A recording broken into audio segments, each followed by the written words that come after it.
Okay, thank you. And I think we're on there. So, whoops.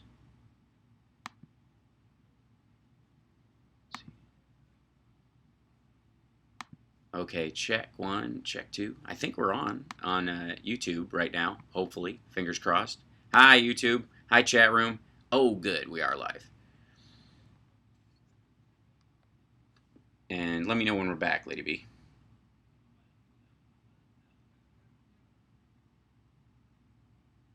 No.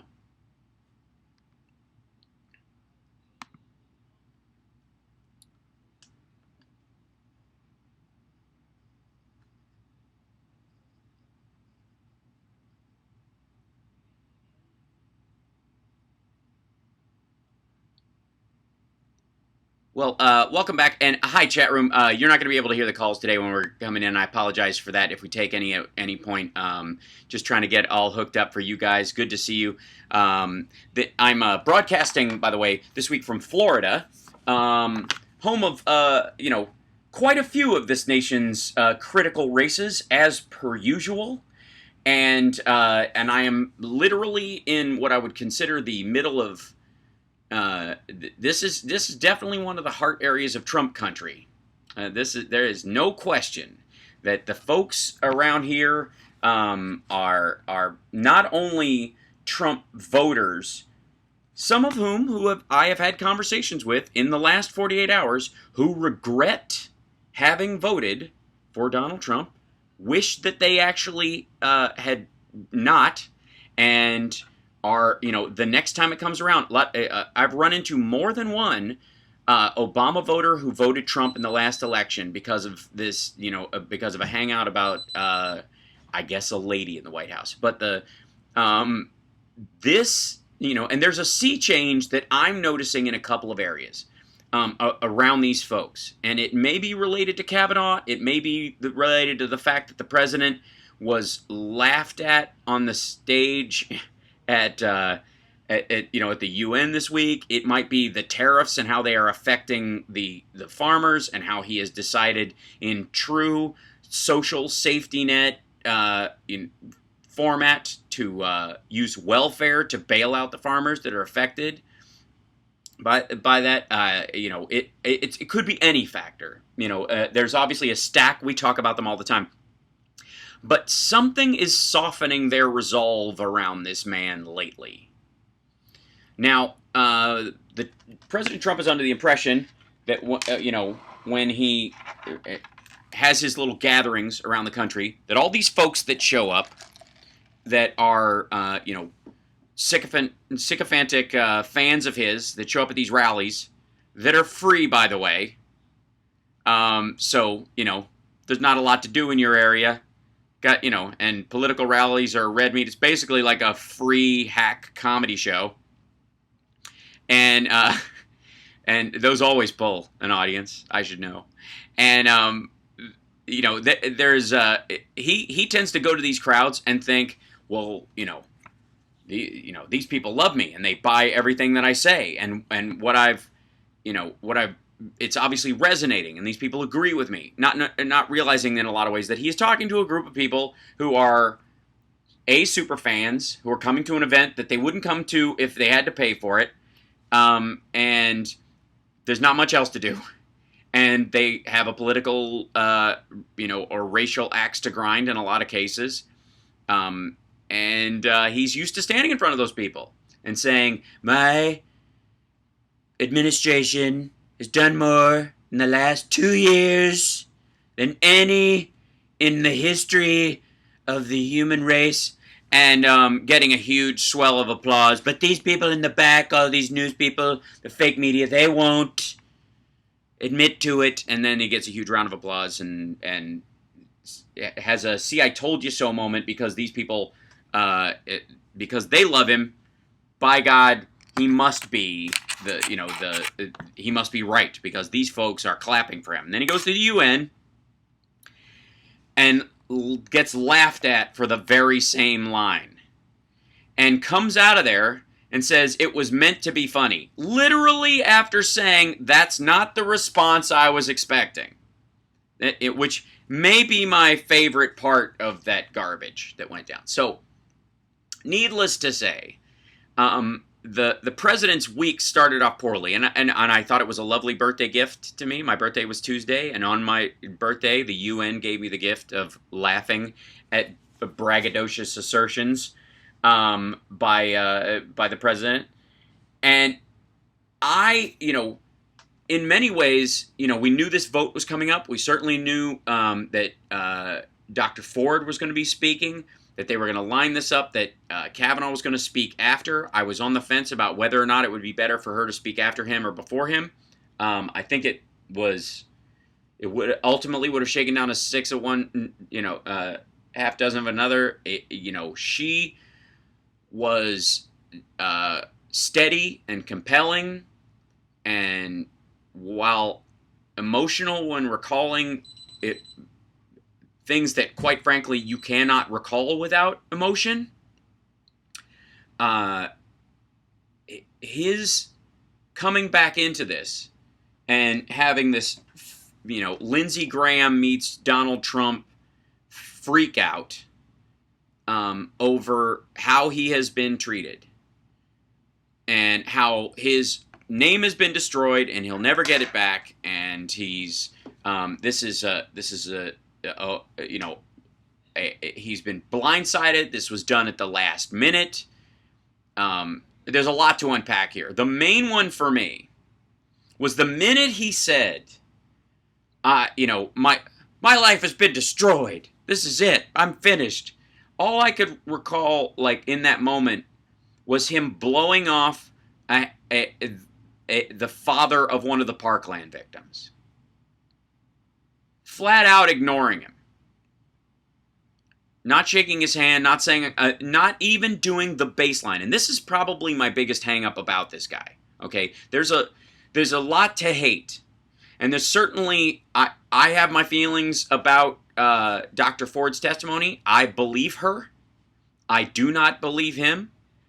I do believe in due diligence, so I'm glad the FBI is exploring this, and I think that the circumstance around all this requires investigation by law enforcement. I'm glad that it is happening.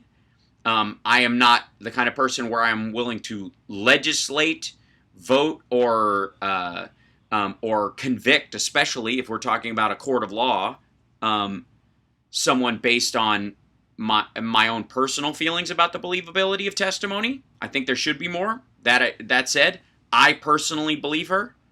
But my biggest problem with him overall was this consistent lying, simply to cover himself, either from what I think most people would consider Clinton-level embarrassment, if you're being honest about the Ken Starr investigation, or from any kind of legal jeopardy he may be in from either lying in his previous testimony, not just during his Supreme Court confirmation, but during his previous confirmations as a federal judge, which I think there is ample evidence of, and I am quite curious to see if that gets something, if there's anyone digging into that over the course of this. There's a lot to unpack in just him simply being dishonest in sitting there. His description of what a devil's triangle is, the 5 or I think 6 F's that he put in his yearbook description, and the fact that those relate to sexual acts, his lying about what boofing means, all those elements are simple manipulative lies, but lies nonetheless. And what really makes them more suspect, and why it's ultimately concerning, is that if he's willing to lie when he doesn't have to, then it appears to me that he believes that lying about those things creates a firewall against belief in the possibility of deeper and more dangerous acts in his past. that if you believe for a minute that he had been, so drunk he has forgotten things, which I think there's absolutely reasonable testimony and evidence and witnesses therein who will come forth and who have already come forth who will agree to that. That his testimony and Mark Judge's testimony that never happened it suddenly becomes invalid.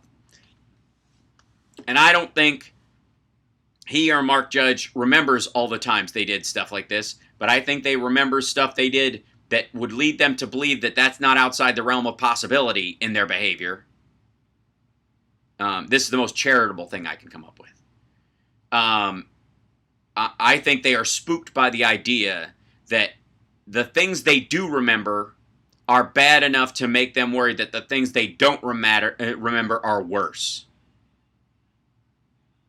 And there will be, over the course of the next 3 days, and I predict by Tuesday there'll be a groundswell of bad news around this that may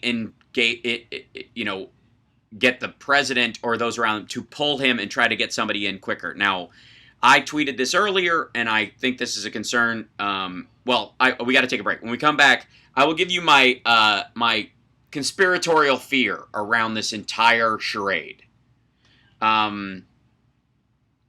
Something that concerns me greatly. We'll be back. It's the Hal Sparks Radio program, Mega Worldwide on WCPT Radio, Chicago's Progressive Talk.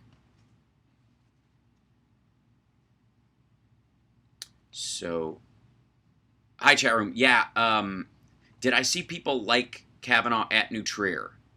No, I did not.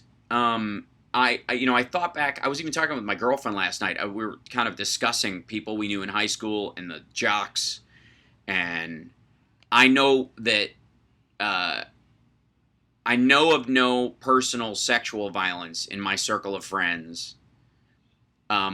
An ex-girlfriend of mine, a girl that it's a long story, but I was not really allowed to date her by her parents,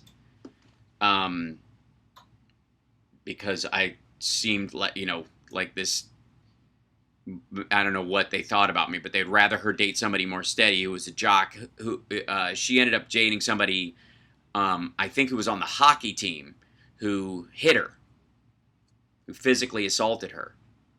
And I got into a fight with that guy, and it was fairly ugly. And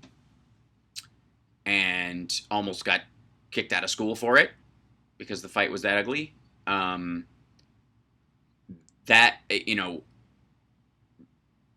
was the closest thing to kind of the entitled bro violence being, happening. Most of, there was some rough stuff going on, but it wasn't kind of in that zone of stuff. And I didn't drink. I never drank. Well,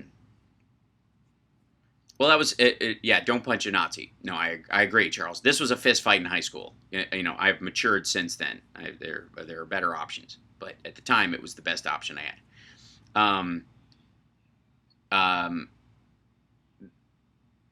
That being said, New Trier is a rich public school, though. It's not a prep school. And it's also co-ed, so you're interacting with people all the time, and there's no sequestering into, gender camps at the end of the evening. You're constantly engaging with the opposite sex, and therefore, what I believe is healthier. I don't believe the FBI investigation will change anything. Too little time, too many limits. I think it will unpack some gnarly stuff fairly quickly. I think that's what they're afraid of, and that's what they've been pushing back against. And I think Flake's holding, mattered. Let me know when we're coming back, lady. Is that us coming back? Lady B? That's okay. Okay, great. There we go. I just have to turn her way up. Mm-hmm. Great show on Thursday. You've been in good shape with some of your skits. Oh, thanks. What's up, Astro? I think the FBI will tenfold their resources on it to make up for time. I agree. I think there's a lot of people who are on this.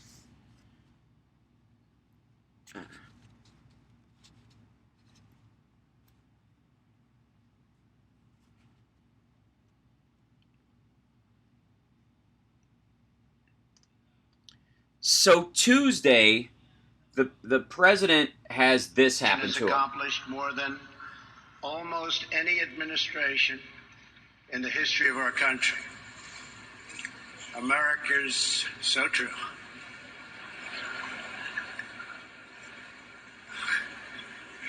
Didn't expect that reaction, but that's okay. Yeah, so he laughs that off, literally says, didn't expect that reaction, but that's okay.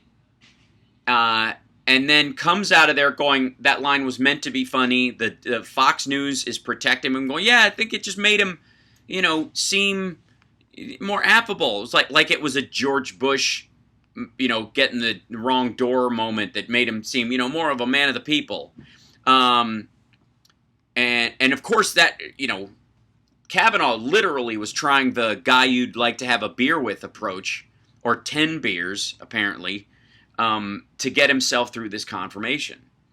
The concern that I have, and I've been, because of my, paranoia, and a reasonable level of paranoia, about this, my big concern is that the Republicans, were they to choose to, is that, say, Monday or Tuesday, between Avenatti and the FBI and the classmates that have been coming forward and giving testimony on nearly every show, and who have been saying they're willing to testify in front of the Senate, who were not allowed to, said, of course he blacked out drunk. He was a sloppy drunk all the time and an angry one. All those people come forward.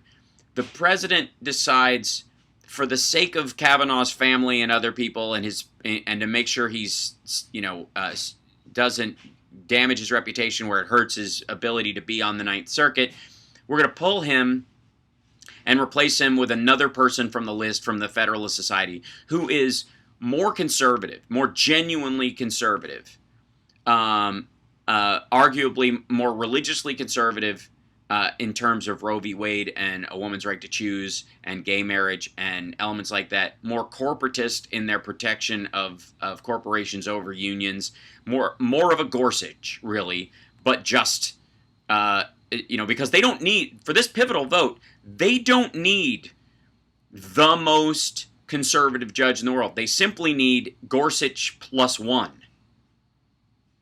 And if they were to pull Kavanaugh Tuesday, it is my belief that they could get a more steady and secure but more conservative justice through the works in under 10 days. And had they, and like I said, I don't want to give them any ideas, but I think that's gotta be on somebody's mind right now. That they know they could slip him through. Now, in the chat room, Julie Carroll and others are bringing up the idea that Kavanaugh is Trump's get out of jail free card. He is the primary reason that Trump likes him, wants him, is his belief in the supreme executive.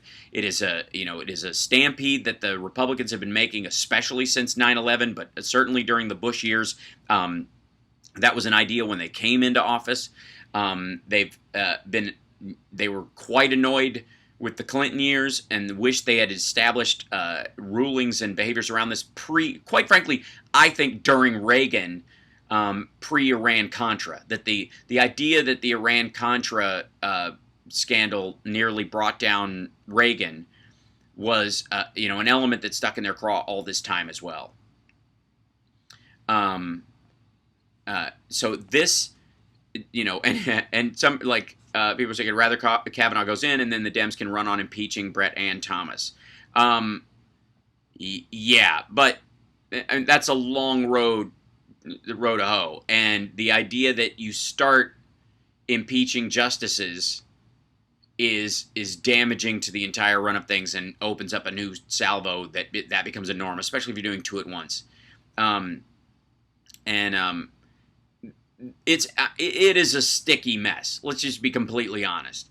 And it is of the Republicans' own making. And it is largely because there is a protection racket going around Donald Trump right now to protect him from the Mueller investigation and the unraveling of not only his ties to Russian money and money laundering and criminal activity that has been, threaded through all of his business ventures for the better part of, 20 years at least.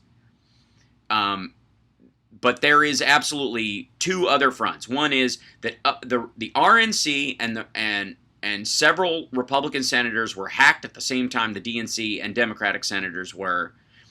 The information from the Democratic hacks was released. The information from the RNC was not. It is being held by someone, God knows who, more than likely a corresponding group of Russians, Macedonians, and WikiLeaks, sidecars. The next phony DC leaks of the world. And Lindsey Graham has been hacked. We know this for a fact. His behavior around this would point to a fearful protection of himself from the stuff that could come out if anything that was leaked from him. There is definitely a panic from a big group of these people that they must protect Trump at all costs, lest they get slammed, with this information. What was hacked by the RNC comes out. And then, of course, there's the Dallas Morning News, I believe it was, who put the article out that, that there's $7.6 million from a Russian oligarch that went into Republican campaigns that we know of. Obviously the NRA money and those ties going into the RNC and other candidates is a huge legal concern for those guys. So between between those two main reasons, not to mention their actual belief in the subjugation and inequality of women.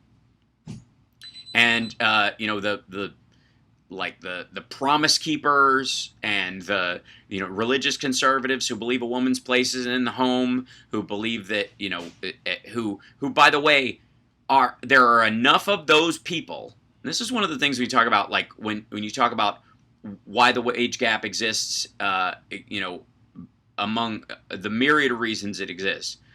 There are enough Orthodox business people, men of Orthodox religious businessmen, Jewish, Muslim, and Christian plus in this country, or who culturally come from countries initially, or fresh from those countries, that believe a woman should not work to equal the drop in pay that women experience. That in and of itself is a reason. So beyond all the blackmail that may exist, their belief that Russia is a friend, not an enemy, their misguided belief, all that, they also have genuine political beliefs that they call conservative, but I would not. That women are hysterical and should not be listened to because emotions are not trustworthy, but unless when you're talking about when Brett Kavanaugh shows them, it cannot be left out of the conversation that talking about a sexual assault that she has carried with her for decades, that she has expressed with counselors, that she's had a difficult conversation with her husband and with friends well before any of this stuff came up. Dr. Ford remained calm and clear and direct and honest about what she did remember and what she did not remember. And, and of course, many people have brought up Hillary Clinton sitting for 11 hours of Benghazi hearing, of a Benghazi hearing without ever, crying or screaming. 20 minutes in, the steadier sex represented by Brett Kavanaugh is panicking. First of all, let's be abundantly clear. He brought his family and his parents to this hearing. He literally so that they're sitting behind him, so that this, and there's no way this experience, I feel for them. I don't know them as people. I don't believe that they've done anything close to what he is being accused of. There is no reason to believe so. I believe that parents deal all the time with raising a kid that they do not recognize over the course of this. And especially after you're 30, unless you're talking about deep-seated abuse, you are responsible for both your behavior after the age of 30, certainly, but also for making amends for any behaviors that you recognize are wrong before then. You are beyond a mature adult. And bringing your folks with you and talking about, going to Timmy's house like you're back in college. Like the emotional and psychological arrested development of this dude is something that I don't think we've talked about enough. That the idea that his level of maturity reads like a review of a Spinal Tap record. So we got to take a break. We'll be back right after this. I want to talk a little bit about Trump's press conference as well, which, again, like the UN, but not for Brett Kavanaugh's panic attack in front of the Judiciary Committee, would have been another example of a worst week ever for Trump in a series of worst week evers. We'll be back. It's the House Parks Radio program, Mega Worldwide on WCPT Radio, Chicago's Progressive Talk.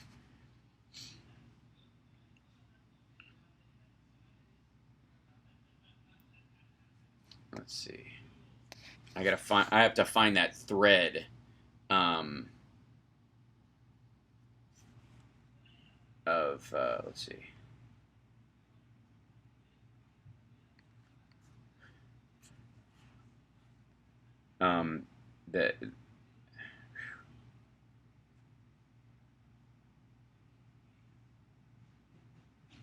Okay, I might have to wait until after the break to get them, just the hour, because I can barely hear you. It's really fuzzy, and I think it's just the audio here. There's not much I can do about it, so yeah. Thanks.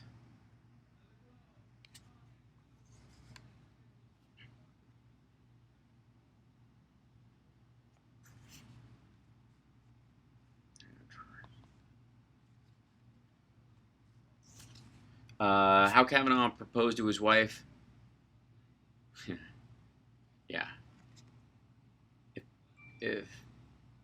Yeah, Brett Kavanaugh that needs to trend, like, now. Yes, we'll talk. Yes, Seattle Suzuki, we will talk about that. Let me find this thread.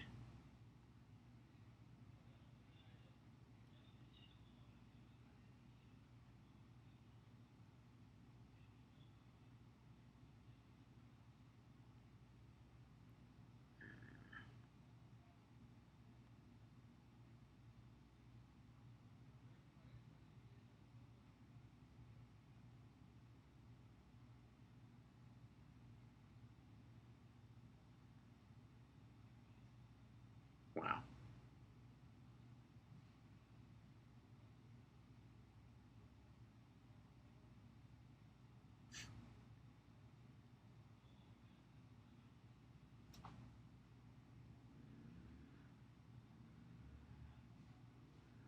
We'll be back in 1 second. I'm just looking for this. Oh, and maybe. Them are liars, yes or no? Have they been what? Are they liars? I can't tell you I have to. Sorry, say again, Lady B?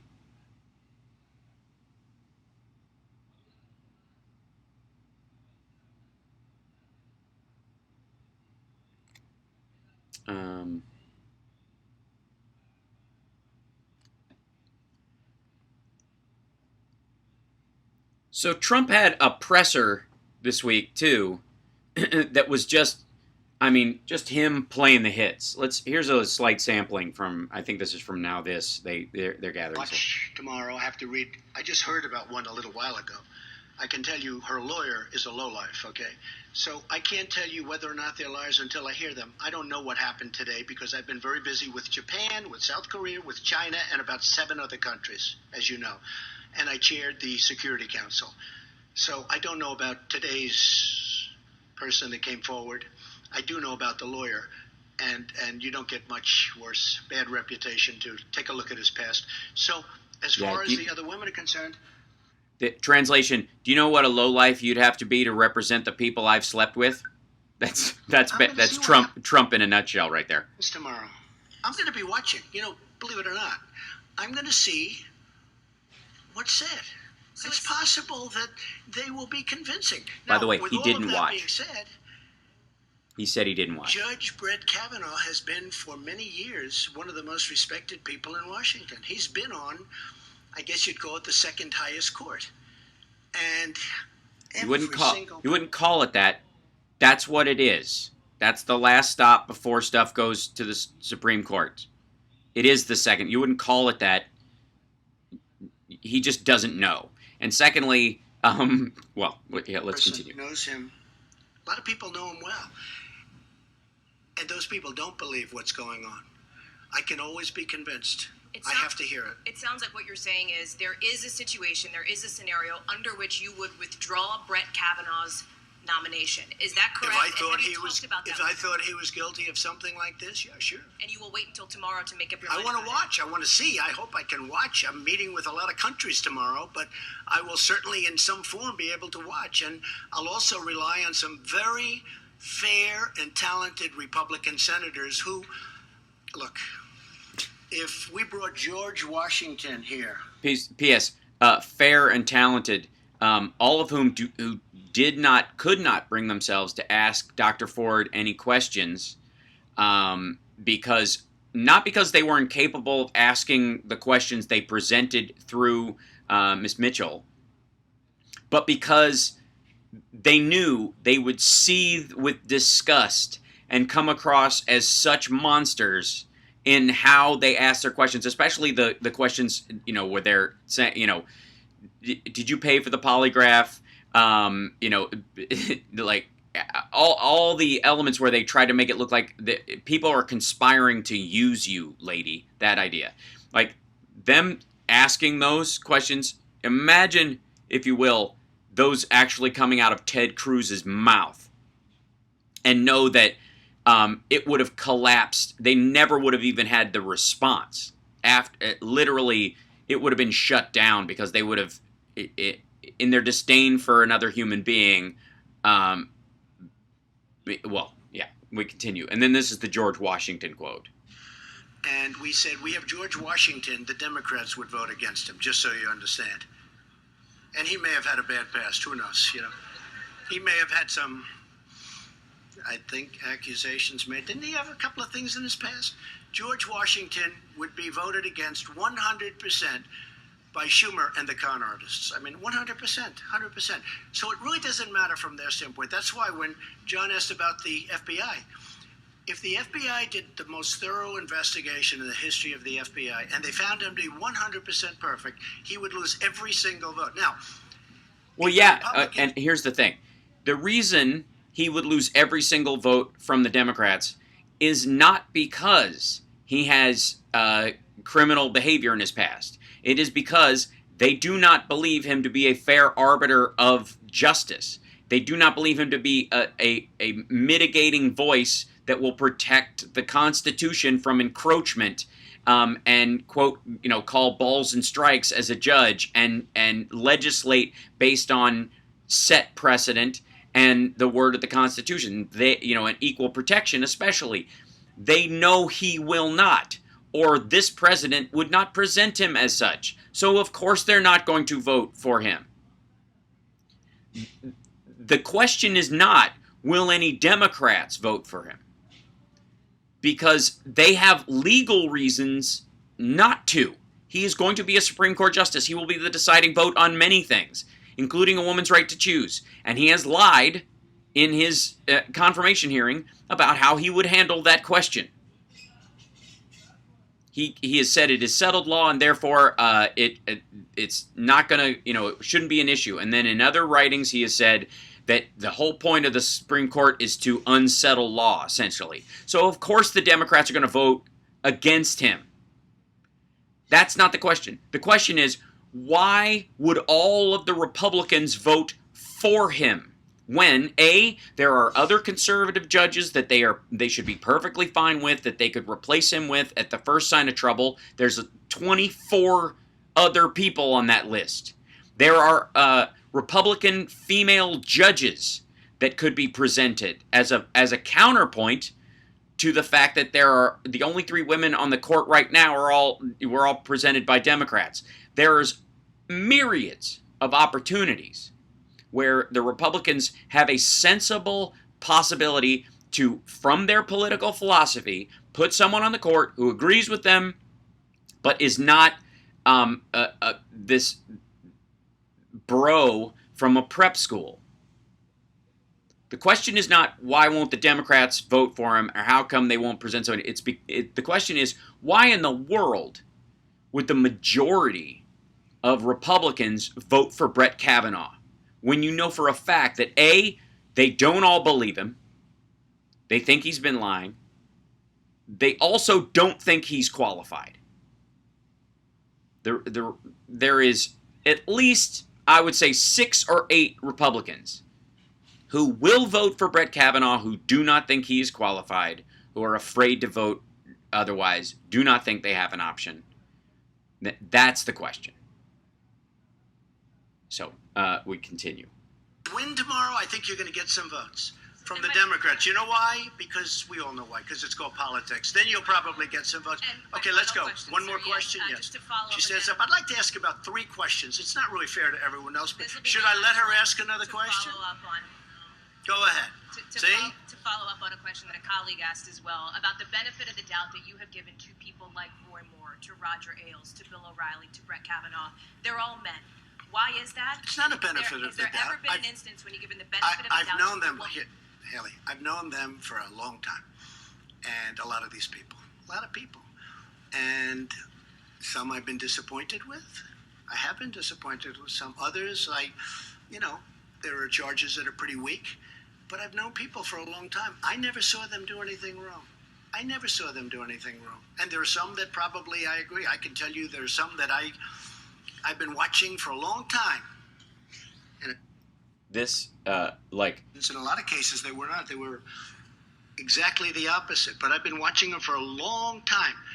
And I knew for a long time these were not good people. And they were never brought up. Okay, yes, ma'am. Go ahead. Thank you very much, by the way. Thank you. Thank you very much, Thank Mr. you. President. When the allegations first surfaced, you initially said how important it was for Dr. Ford to testify and that you wanted to hear from her. I do. But I wish it could have gone quicker. Well, you also said that if what she said were as bad as she claims, surely her or her parents would have reported it. And just today you said you would have. Well, there is a truth. I mean, there is a chance that her parents could have reported it 36 years ago.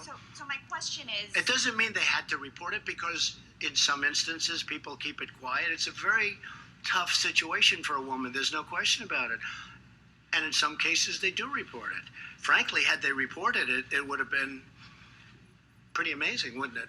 But I guess they didn't, and that's okay. I'm not saying they had to report it because it's a very personal thing. It's a very big problem. There's no question about it. Go ahead. Do you want to hear her story before? I'd like to hear her story, yeah. Well, we're giving her time. Have you already made up your mind? They would have given her time last week. So, first of all, the rush idea that they need to get this guy through which has a lot to do with what they're looking. They're looking down the barrel of the, you know, these elections. There is a demographic awareness that they have that a blue wave will affect a lot of these places, and their behavior is such that they are starting to really worry about the Senate. And that is what has created this this sort of manic need to get this guy on the court. Now, they could do this in the lame duck with somebody, but I feel like there would be a real holdup. I mean, they literally could do it, though. It's almost nothing that can be done to stop them from getting someone up, because they control the ability to bring the nominee to the floor currently. So even through the end of the year, if they were to lose power, if the Democrats take the Senate, the Republicans still have an opportunity to put somebody on there that isn't Kavanaugh. They still have that. So the concern I have is, again, the slingshotting. That the Republicans will use this as an opportunity to get somebody who's more, you know, of a protected, you know, of like one of their key judges, one of their, they could get a dream judge of theirs on the court in the next 3 weeks by pulling it. And we'll have this discussion in the chat room during the break.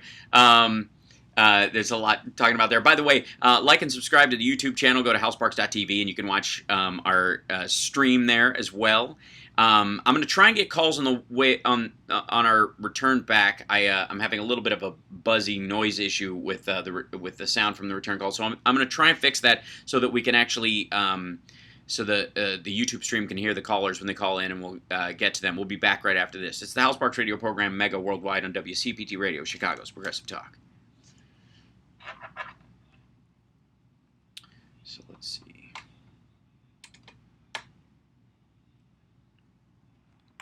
I'm going to try and see if I can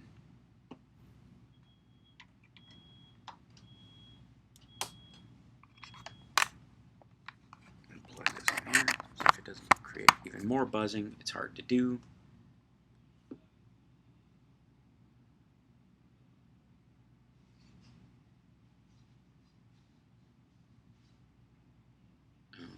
Yeah.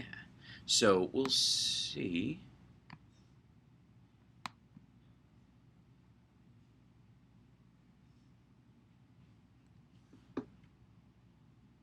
I don't know if that'll make it so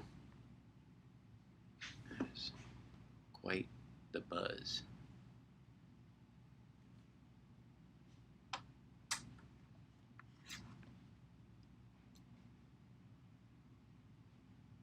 Now, I'm just going to have to, like, relay what they're talking to you. Wait, I apologize. So, Lady B?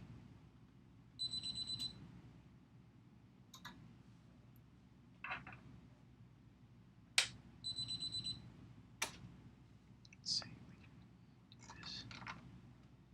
See if I can fix it, maybe temporarily. Lady B? Check, check, one. That buzz is really annoying. So let me see if I can fix that. And there might be a way to do that. I apologize for that buzzing, guys. I'll try and fix that in a second.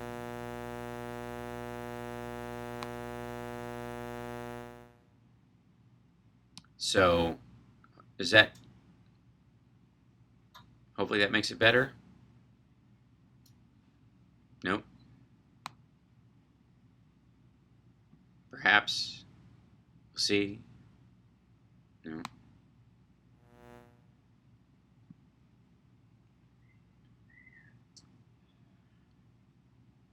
Yeah, I hear it, so it's annoying. I turn the gain down. Yeah.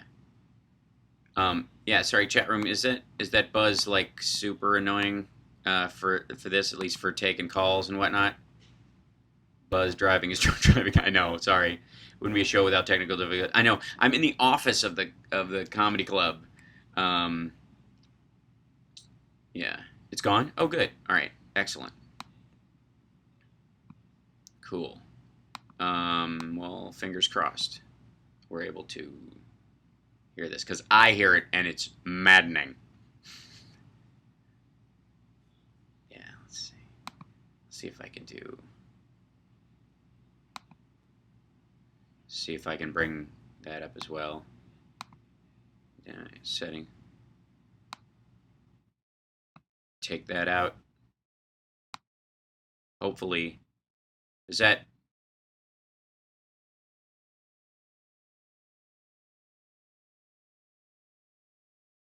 Yeah. So hopefully that eliminates some of it. Eat your stinging nettles. At least not on the radio. Well, that's good as long as it's there. Buzz wasn't nearly as annoying as Trump is. Yeah, I recognize that.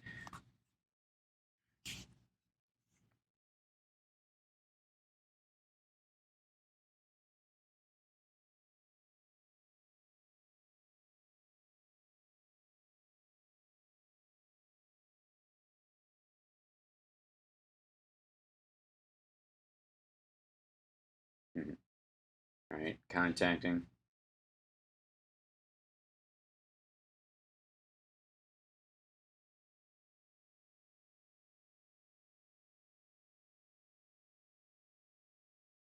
Okay.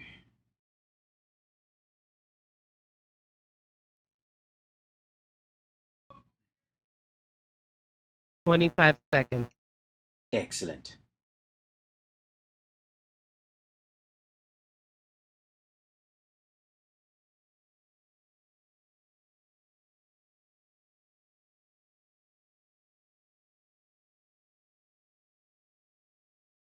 Cool. 25 seconds. We're coming back. You're listening to the Hal Sparks radio program, Mega Worldwide. I've had people walk out of me before, but I was being sincere. Video streaming at halsparks.com. I don't care for you if it'll keep us like you're trawling out. Hush-face little pimp stick. True progressive talk. Might be a good time for you guys to give up. Now, those of us that were watching, welcome back to the show, by the way. Those of us who were watching the Kavanaugh and Ford hearings, because each were in theory heard, it would be hoped. One of the big standout moments, of course, was the lovely and talented Lindsey Graham, who at some point decided that he was going to take over the hearing from stunt questioner hired by Republicans as a human shield against any blowback they would get from the sexist and derisive and condescending questions that they were throwing at Dr. Ford, knowing that if they asked them themselves, this is just video that makes, the ads make themselves, right? So, but midway, through the questioning of Brett Kavanaugh, which, by the way, chat room, I love that. I don't know who said it first, but that's amazing. And sorry about the buzzing. We will fix that in a second. Maybe. So hold on. I will fix that. Hopefully that there's something slightly better than that. We'll see. Anyways, so there was a point triggered largely, I think, simply by how excited and emotional these guys got watching Brett Kavanaugh freak out, essentially, and how they felt like he was being ganged up on. And it's quite amazing, their response when one of their male heroes or bros is getting ganged up on, how they feel the need to rush to his aid. But Lindsey Graham fiercely spitting nails comes out against the entire process of listening to Dr. Ford and asking Brett Kavanaugh normal follow-up questions, to which he was snide, dismissive, I would argue childish. There was no point during the process where he was being asked a question, with the exception of, I think, Dick Durbin saying, "What do you want to do?" and Grassley butting in and protecting him. Where, if for those of you that didn't watch, there was a point where Dick Durbin, Democrat, is saying, turn to Don McGahn, the president's lawyer, and tell him to ask the president to open up an FBI investigation into the charges against you. Clear your good name. You can do this. It's a simple process. It won't take long. Your name will be cleared. This is the biggest thing for me, was like watching as they, in dealing with this, where you're going, you really could solve all this stuff about, quote, your name. You could clear your name by literally having the FBI look into it and finding nothing, if nothing is to be found. The only reason you don't want an FBI investigation at this point is because you're afraid of what they might find. Now, what they might find might not be what Dr. Ford alleges. Not that didn't happen, but that they might not find any secondary evidence, or Kavanaugh and Ford might, Kavanaugh and Judge might circle the wagons enough of denial, because there was no third witness beyond this group of people, fourth witness beyond the three people in the room, who can say beyond they might have been at a party together, that they were in the room and this actually happened. So the walls protect them in this circumstance. And if they were to circle the wagons and say, that never happened, he says that would never, they outnumber her 2-1 in their assertion about this. And if there's no secondary corroboration in, beyond that, that would be all the FBI could find in this circumstance. The concern seems to be that not only will they find that she was telling the truth, but if they don't, they will find other stuff that is equally as bad, or that simply points out that he lied in his confirmation repeatedly. That all of his stories about, the choir boy storyline that he was selling was a lie. It was a lie according to anybody he went to college with, anybody he went to high school with. The idea, by the way, that Republicans are, we're going to go all the way back to a guy's high school and say that he's not qualified. Things he did in high school are going to be the things, if this is the new standard, according to Lindsey Graham. How dare they? This is the new standard. You better watch out. Need I remind you that President Trump went all the way back to President Obama's birth to accuse him of misdeeds. That this was a vast conspiracy to create the illusion of citizenship around a fake Kenyan baby. This is, it's a joke in terms of the fact that they are all doing so much pearl clutching about, how dare they question and go back that far to look at Brett Kavanaugh. Well, to me, there are two layers of this. One is, if you're unrepentant about that stuff, that's concerning. So that's a reason to go look at your behavior. There are a lot of people who did a lot of bad stuff, both in their life and in their and certainly in their childhood before they were adults. This is all stuff that happened before they were technically adults. I don't believe in trying children as adults, for example. But once you become an adult, if you don't carry around either a certain amount of regret that makes you make restitution in your behavior and how you act, or you won't cop to the stuff then you're not truly repentant about it, and therefore that means that the belief system you held at that time is still part of your belief system today. That's really a problem. And so, this particular, this pushback, which, by the way, everybody was on board with. Everybody wanted to be Lindsey Graham in that moment, and Lindsey Graham wanted to be Trump's voice in that room. And he even said afterwards, I'm the one who's going to have to go explain this to President Trump, because that's exactly how this is going down. So the issue going forward, and again, the president said, well, tomorrow I'm going to listen. I'm going to listen to her and I'll make it, I could be convinced. And then admitting, I didn't watch it. But I found her to be compelling and a fine, and she looks like a fine woman. By the way, there was some pushback about him saying she looks like a fine woman, and some people were saying, what do her looks have to do with it? I think he was using visual linguistics. Some people are visual, some people are kinesthetic, some people are auditory. That's like saying, that guy looks like trouble. Doesn't necessarily mean that assertion is based on his looks.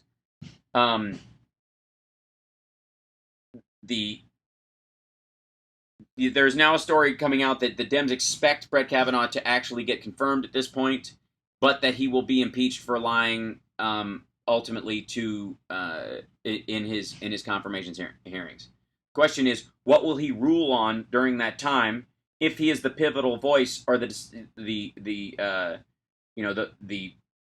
crucial vote in any of these things? Does that upend those cases themselves? Trump asked for people in the chat room are asking about like Trump's assertions about Obama. He was basically saying nobody knew him in school. There are no, he didn't have any friends. There's no proof that he even went to school. It's an absurdity. Yeah. But this is the current feeling that they have. This is the belief system that they have. They believe that, right now Dems are saying the big holdout is, and this is from Axios, top Democrats are preparing to impeach Brett Kavanaugh if the appeals court judge is confirmed to this United Supreme Court. Axios reports the push for impeachment of the jurist is expected to be a 2020 campaign issue. The impeachment talk reflects the conclusion of Democrats and Republicans close to the Senate Judiciary Committee that Kavanaugh's confirmation is more likely than not, and certainly more likely than it was 24 hours ago. Democrats tonight are depleted, raw, furious, and churning.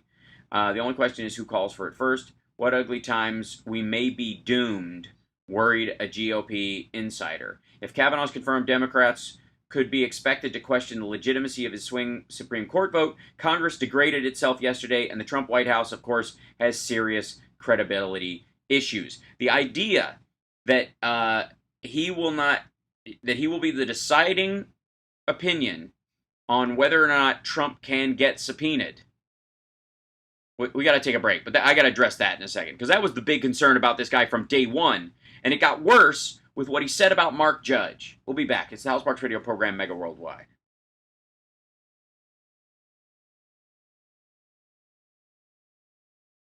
Yeah, so Lady B, the buzz from in the system is killing me.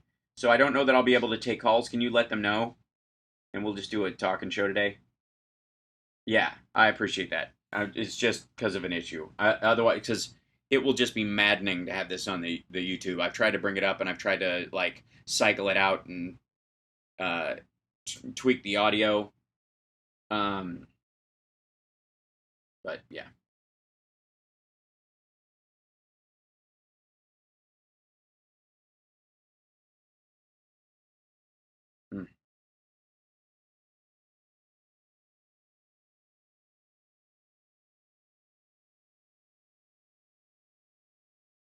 See if I can find this.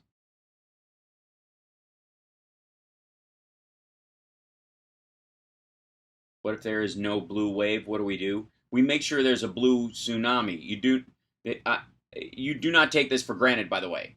They are assuming that this is going to happen this way. But again, until you've won, you play like you're losing. This is, oh, thank you. Look at that, in pounds, no less. Thank you, Ann Parker. And thank you, Hal Vickery. Early voting did start in Illinois. You voted. Make sure you do too. That's absolutely great message. Thank you, Ann. Yeah, let's see if I can find this. This is a quote. Piece of him. Now, let's talk about you. I like you, by the way, for whatever that matters. Since I may vote for you, that ought to matter to you. One thing that stood out about your record is that when you look at the almanac, the federal judiciary, okay, lawyers anonymously rate judges in terms of temperament. And here's what they said about you.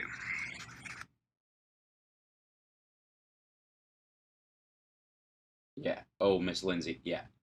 Who saw the pics of New Zealand PM Cindy Clark in the UN with her baby and Eve and partner Clark? I did not. Yes, I get that, but do we do it the day after if we didn't take Congress? Well, I personally think there should be a march this week. That's my feeling about it.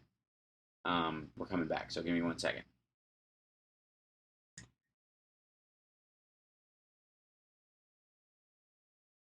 Okay, so one of the big problems I had with what Kavanaugh said this week, that I think if you're talking about what will inform his behavior as a judge, and especially in dealing with the fact is he going to ask, is he going to assert that the president cannot be subpoenaed in both criminal and civil matters? Is this going to be his primary argument? And in many ways, is a written statement as good as submitting to questioning? His submission of this, well, I guess it was Mark Judge's lawyer who submitted a 6-sentence response to the Judiciary Committee about the charges against both him and Brett Kavanaugh. He kept asserting throughout the entire afternoon that he was being questioned that everyone involved had asserted that what Dr. Ford said happened had never happened, which is not the case. It simply was that the other people who were at the party or were at those series of parties didn't remember it happening, nor would they have any reason to believe it did, because she didn't tell anyone at the time, and she got a ride home from a friend and kept it to herself and was mortified and dealt with it the rest of her life, the way many victims do. And the two people who were witness to it, who could actually say it, were perpetrators of it and have no reason to tell the truth. So this idea that somehow everybody who was involved, that he kept saying, everyone is saying it didn't happen, or they've asserted this, is false. But secondarily, he said that, why can't we get, people were saying, we would like to ask Mark Judge questions. He should be interviewed by the FBI. He should come before the committee. He's the other person in the room. Dr. Ford came here. She answered our questions. She answered questions from the Republicans through their human shield. And you are obviously, as the nominee, you have to sit here and take these questions. The only other person in the room who can confirm or deny these things has only put a written statement through his lawyers, and it is not coming, it will not submit to questioning. And as a nominee for the Supreme Court of the United States of America, Brett Kavanaugh said that's good enough. That in terms of someone testifying, and understand this, what does this mean for all the cases that will be before Brett Kavanaugh on his term on the SCOTUS? What is it? How would he read things? Is it based on the idea that someone providing a written statement through their attorney is equal to and as good as actually submitting to an interview, both by investigators and or in a court of law? that in and of itself is, I think, disqualifying, because I don't know how, as a judge, you rule on any case where that is a factor, which is huge going forward. I don't know how you do it. But secondarily, so here's the other thing is if he thinks that's good enough, if he thinks a private citizen who was an accomplice to an alleged crime should not have to submit to questioning by both investigators or in any kind of judicial hearing, certainly what is his legal feeling about the supreme executive power of the presidency? And by the way, this is Lindsey Graham, by the way. This is on the Judiciary Committee. Lawyers anonymously rate judges in terms of temperament. And here's what they said about you. She's a terror on the bench. She's temperamental, excitable. She seems angry. She's overly aggressive, not very judicial. She does not have a very good temperament. She abuses lawyers. She really lacks judicial temperament. She behaves in an out of control manner. She makes inappropriate outbursts. She is nasty to lawyers. She will attack lawyers for making an argument she does not like. She can be a bit of a bully. When you look at the evaluation of the judges on the Second Circuit, you stand out like a sore thumb. That is Lindsey Graham questioning Sonia Sotomayor in her confirmation hearing. Those were problems. Those were his big hangups. When he went through her record, that was the biggest issue he had with her. Now, setting aside the a Latina woman who's emotional or hot-tempered as a disqualifying emotional standard that seems to be just for her. The absolute brutal hypocrisy about it, his feelings towards how Brett Kavanaugh acted in his Alex Jones level freakout, just in 20 minutes in a confirmation hearing. Look, I get that it's a high pressure situation, and I get it can be emotional, but part of what makes you worthwhile is your ability to maintain in spite of that. The fact that he just blew off the judicial temperament behavior standard, both Lindsey Graham doing it and Brett Kavanaugh doing it,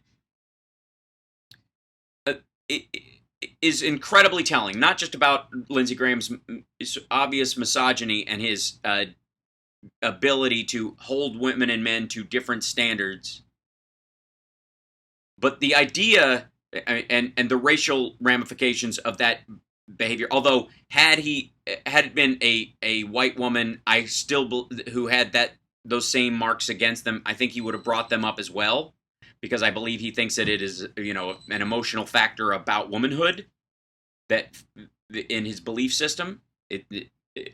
Because, and again, I'm mostly taking that from what he said to Sonia Sotomayor when she was being confirmed, and what he's letting Brett Kavanaugh get away with in his confirmation. That's those two things. And yes, and somebody just said in the chat room, didn't the Bar Association ask for an investigation of the accusations surrounding Kavanaugh? Yes, they did. They have insisted upon it. They have also, it seems, rescinded in the process, at least temporarily, during that period of investigation, their well-qualified rating for him. That did not stop, by the way, Mitch McConnell from asserting that well-qualified rating on the floor of the Senate in defense of Brett Kavanaugh and in his assertion that the case would still go through, or that his confirmation would still go through. This is it is no surprise that things are partisan currently. that's and I do agree on in many ways that Chris Coons and Jeff Flake having a friendship that crosses party lines is meaningful to this exchange. Because I think Chris Coons made as much of a case as the two women who cornered Jeff Flake in an elevator as he could, anyways, about the importance of this friend to friend. But there was only so much convincing he could do. Because Jeff Flake is viewing it from a political standpoint, had limitations on what he's capable of, on limitations on his reasoning.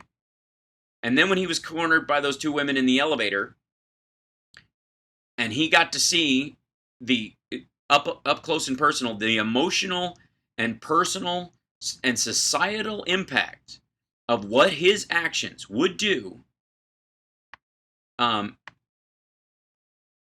what he would, the good part of his relationship with Chris Coons in this circumstance was that he had someone he could go to on the other side and come up with a strategy whereby a balancing act could occur. Now, I am no fan of Jeff Flake's political philosophy. I do believe personally that it is incredibly important that that people are able to work across the aisle. I believe there are conservative and liberal philosophies that are sharpened by exchange, made better by disagreement.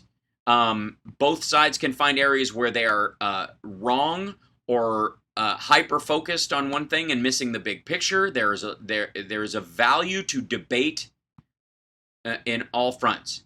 That is, by the way, not what Lindsey Graham and Ted Cruz and Chuck Grassley are engaged in. I do believe, though, it was what Jeff Flake was engaged in with Chris Coons. And I think there is value to it. And so I'm glad that that worked out. We have to take a break. We'll be back right after this. It's the Hal Sparks radio program, Mega Worldwide on WCPT Radio, Chicago's Progressive Talk, WCPT820.com.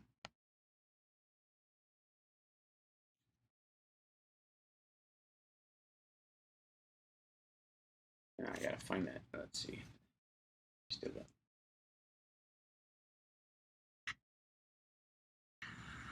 This is the United States Senate. Wow.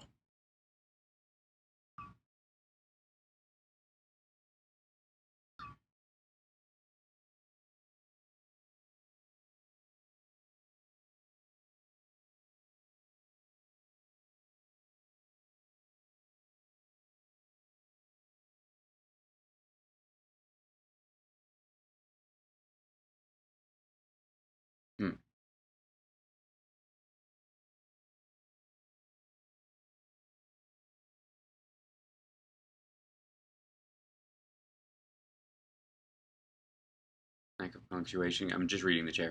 It is verifiable proof of fact that Dr. Ford's father is a decorated CIA officer.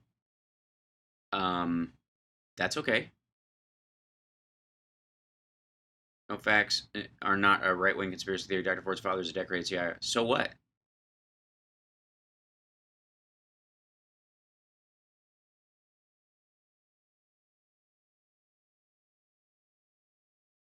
Dr. Ford is a member of an intergenerational CIA family. She herself headed of the internship for the CIA at Stanford University. Again, your point?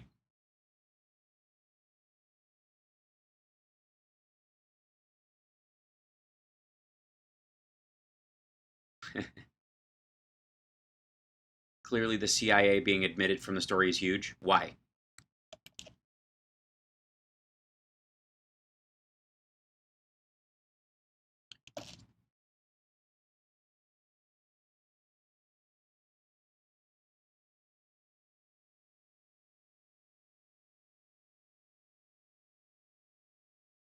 I mean, if it obviously Kavanaugh was one of the people who was signing off on some of the torture sites. If anything, if there was a conspiracy, from a pro-CIA angle, it would be for Kavanaugh.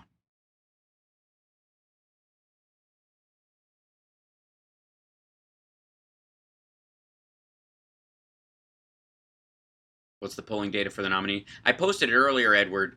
It's bad.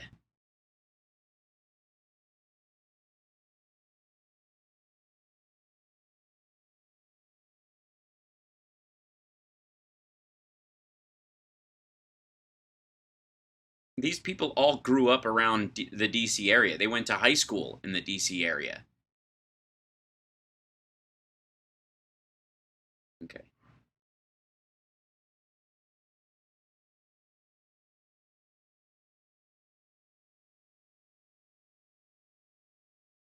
Mark Judge is willing to cooperate. He doesn't have a choice now. This is the most important position that a president can give out. I think we can say by far. I've actually heard it's the most important decision a president can make. I disagree with that. War and peace. I always say war and peace. And after that, Supreme Court justice, right? I look forward to hearing from her. We could have heard from her last week. We could have heard. So, welcome back. The ongoing fight about this, and the sort of political tribalism that it brings to fore, and the back and forth, it should not be surprising to anybody at this point. And I think we allowing this confirmation process to somehow be labeled as indicative of of modern American tribalism around a political desire to hack away at somebody's good name simply because it's a liberal conspiracy, or even that he is too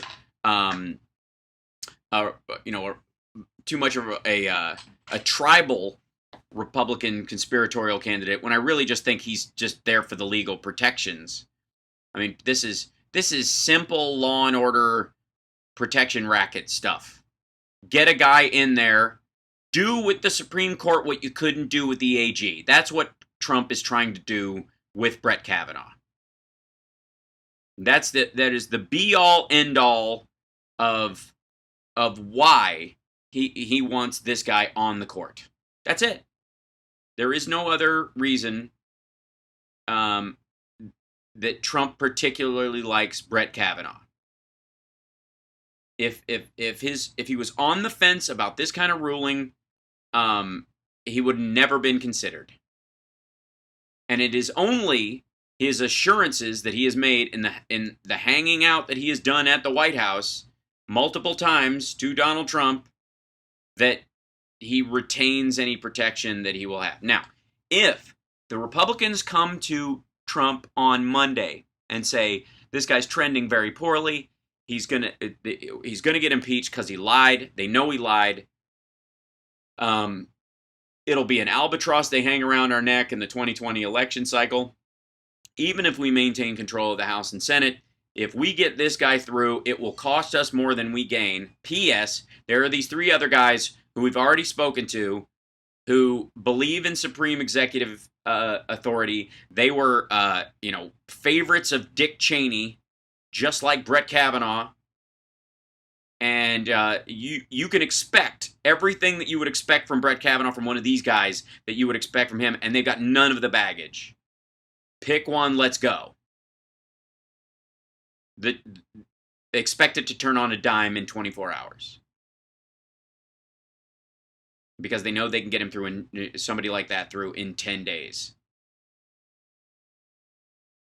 So the reality around this is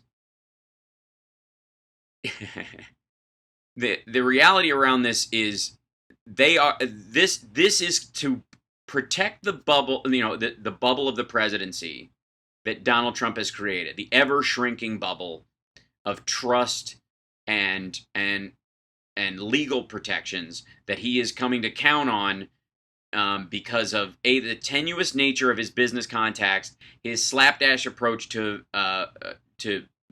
interactions with foreign leaders, especially when it comes to Vladimir Putin, and then even beyond the outside idea that they have compromise on him that they are planning on using, or that they are currently using.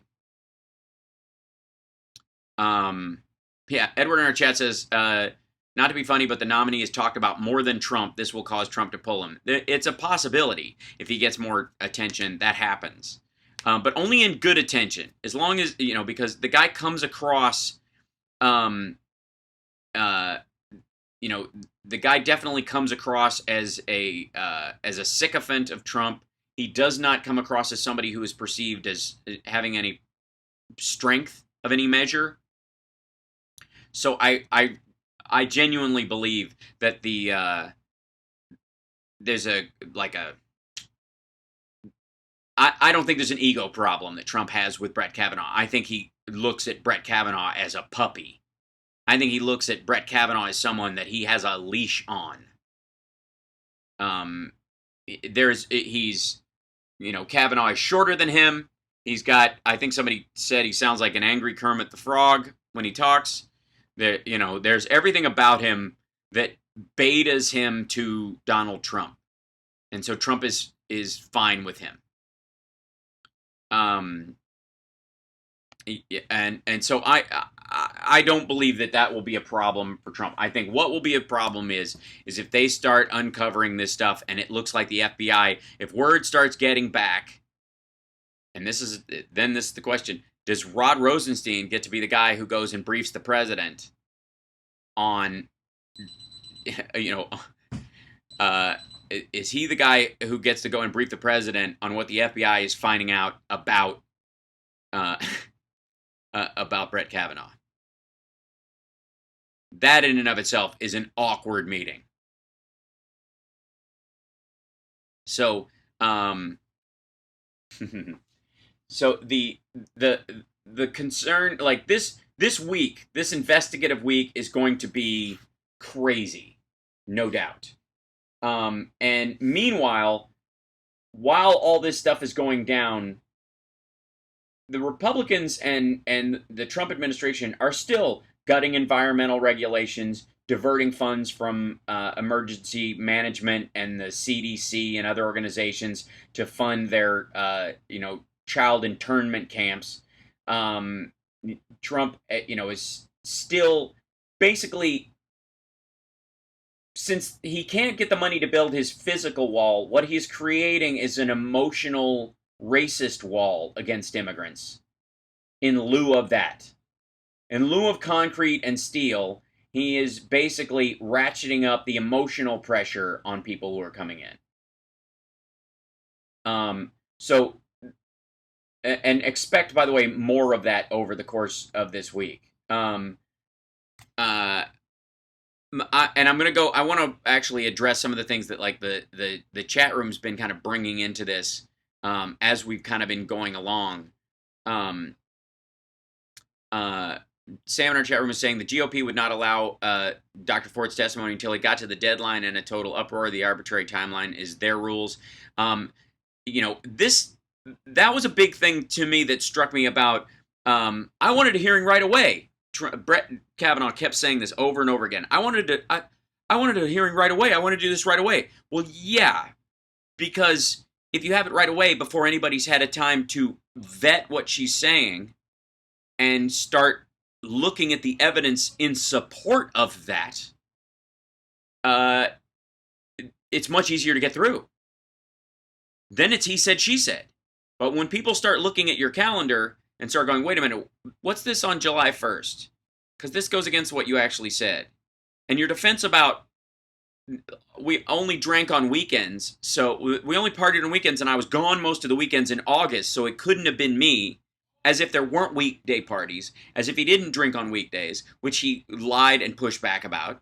It was a false assertion, which that in and of itself should be disqualifying on lying to Congress and temperament issues.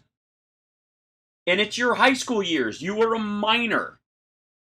It is 2018. You do not have to lie about your high school drinking in a confirmation unless you are hiding other stuff. This is the biggest part of it for me, is that his continuing need to lie and obfuscate about things that he could simply say Before I was of legal age, I and many of the people around me drank and drank heavily. That behavior followed me into college, where I finally got a grip on it. I was not proud of the behavior I engaged in. I never engaged in anything that was criminal. I may have overreached or behaved in a way that was boorish. I never, if I was so drunk I don't remember doing what Dr. Ford said, then I apologize to her. I do not believe it is within my character that I would have followed through and that it was sort of hazing or whatever. There's a myriad of excuses he could make and still say the behavior of a minor who is under the influence of alcohol is not the stable view of the world that I have as an adult, and what I did as a kid actually informs my behavior now, because that regret informs how I believe you should treat other people. That's an honest, sympathetic, direct answer. He could do that. And chat room, I'm curious, do you think it would be that easy? I mean, I don't doubt that people would push back against it, and the internet would kind of come out against him. But I think certainly Republicans would have an easier time getting him through, and there would be a lot more Democrats who would have looked at him and gone, you can't fault him, you can't try a minor as an adult, even in absentia years later, especially if, as they became an adult, they ceased that behavior.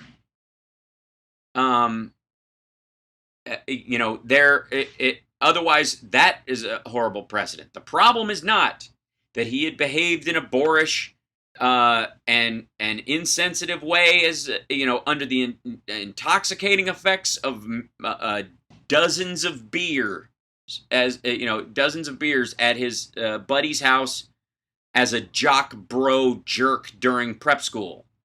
That's not the biggest concern about this. The concern is twofold. One, lying under oath during a judicial confirmation hearing for the job of SCOTUS, which will last a lifetime.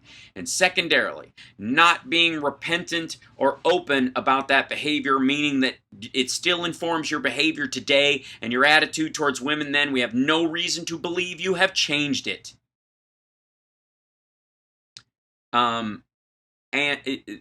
are the primary,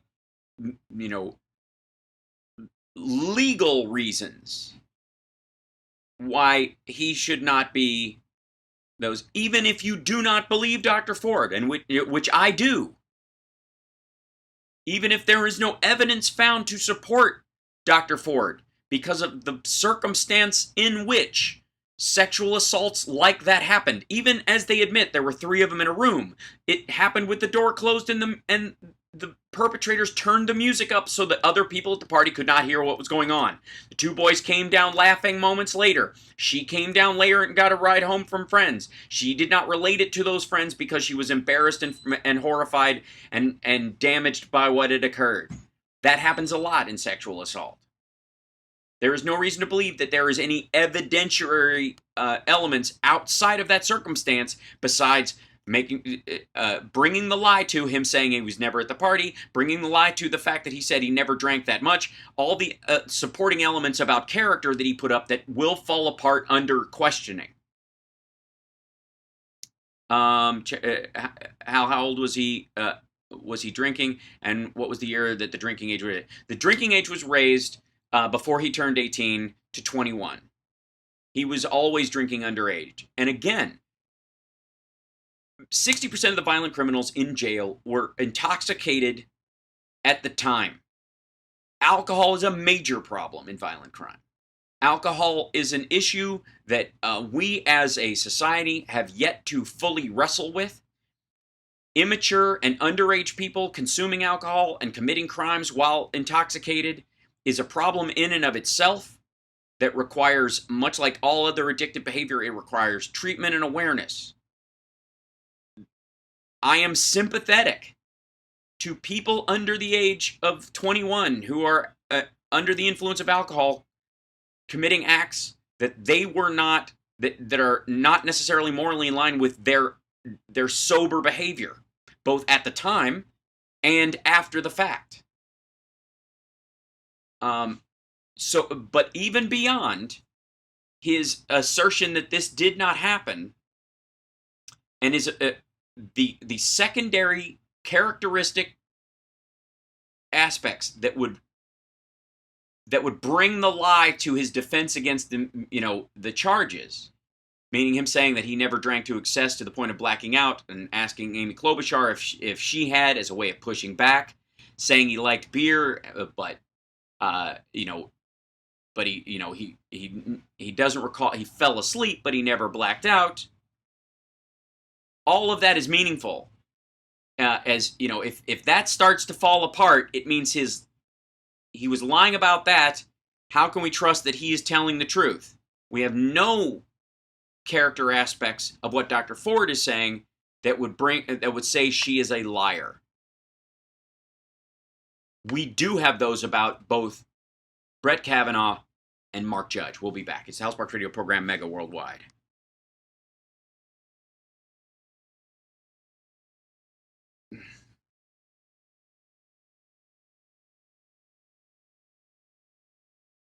Kavanaugh has no sense of decorum. He should not be a judge. I agree. I'm 30 and I've never drank alcohol, drugs, or smoked. Nor have I. I was 49 on Tuesday. I've never done that. We've talked about this. I have a joke in my act about how I won't sleep. That in the description of the joke talks about how I will not sleep with a woman if she's been drinking at all. One time in my life, I was intimate with someone who had been drinking. That person was sober and had not been drinking when we agreed to have sex, and then commenced to start drinking. And I, in my immaturity, was like, well, she said she wanted to, and she's dragging me around by my shirt collar. She apparently needed a couple of drinks to get comfortable for herself. I found the experience so gross after the fact and uncomfortable that that was the one time I broke the rule. I think I was 22 at the time. That I, literally in awareness as we're, the next morning, both of us are together. And there was no animosity, no negative aspect of it afterwards. She didn't see a problem. It was her, experientially, that it was her norm or something. But I made a commitment. Thank you. I made a commitment again to myself that never, not ever. And I still, I think about that this day, especially when all this kind of story is coming.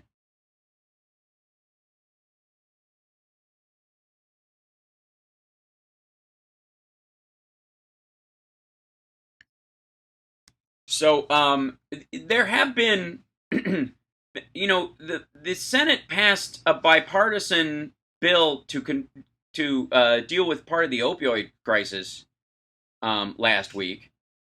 There have been advances medically, thanks to, by the way, the NIH and the CDC, and grants established and labs working on technology that started during when Christopher Reeve became America's most well-known paraplegic. There was a convention of scientists, like spinal scientists, who had gotten together, and he addressed them, and he moved his index finger, which caused many of the scientists there to break down crying, because they had told all of their patients with the same injury that he had that there was no chance ever of fixing what was wrong with them. And here they had put a camera on his index finger, and he had moved it. An extraordinary leap. And had they introduced the technology that they were experimenting on with him earlier in Christopher Reeve's injury, he very well may have healed a great portion of his injury or found workarounds for it. But he was literally weakened by the length of his time being paralyzed, that his system more than likely couldn't handle coming back online. And there is now technology that is coming into fore that is helping people walk. That came out, that a news story came out this week about it. That was based on that initial technology, a debt owed to Christopher Reeve and his desire to push forward with this, and effectively early on torture himself with the difficulty of this therapy, being a guinea pig for it, essentially. All the while, all this madness we see going on, there are men and women working together, hand in hand, shoulder to shoulder, eye to eye, doing great things. And never lose sight of that while we're dealing with what I would call the fringe broken parts of our society. Civilization is called such because it is an ongoing process. We are constantly civilizing ourselves. And every time we have reached someplace, we realize the gaps that we have yet not fixed. And it will, and hopefully, as we all mature and we get through some of these areas, we will find ways to do it in a calmer, more reflective, more compassionate way. I'm not kidding myself, it's going to happen anytime soon. But that's the goal. This is, and this is a factor also when we're dealing with addiction in our society, and in the behavior of people while they are intoxicated, while they are under the influence of drugs. That an awareness and a sympathy has to go with that. That does not mean excusing the behavior fully, but also has to, bridge that gap between a healthy boundary of both safety and security, both physically and emotionally, from someone who's acting out in that way, but also in a recognition that that person is not 100% all there, especially when it comes to minors. The problem I have most of all with Brett Kavanaugh lying during his confirmation process about not only what I believe is what happened according to Dr. Ford, but also all the subsequent behaviors around it. It does two things. One is it equalizes the behavior of intoxicated minors with the behavior of a conscious, sober adult. And that is unfair to minors and people under the influence of alcohol and drugs. And eliminates the sympathy for that circumstance. And it also shows that this man is willing to lie about those things to save himself now, instead of being honest about those things to save himself now. I genuinely believe, and as I touched on in the segment before, I genuinely believe that if Brett Kavanaugh had come forward and said, when I was in prep school, I went to an all-boys school, and there was a lot of underage drinking, of which I partook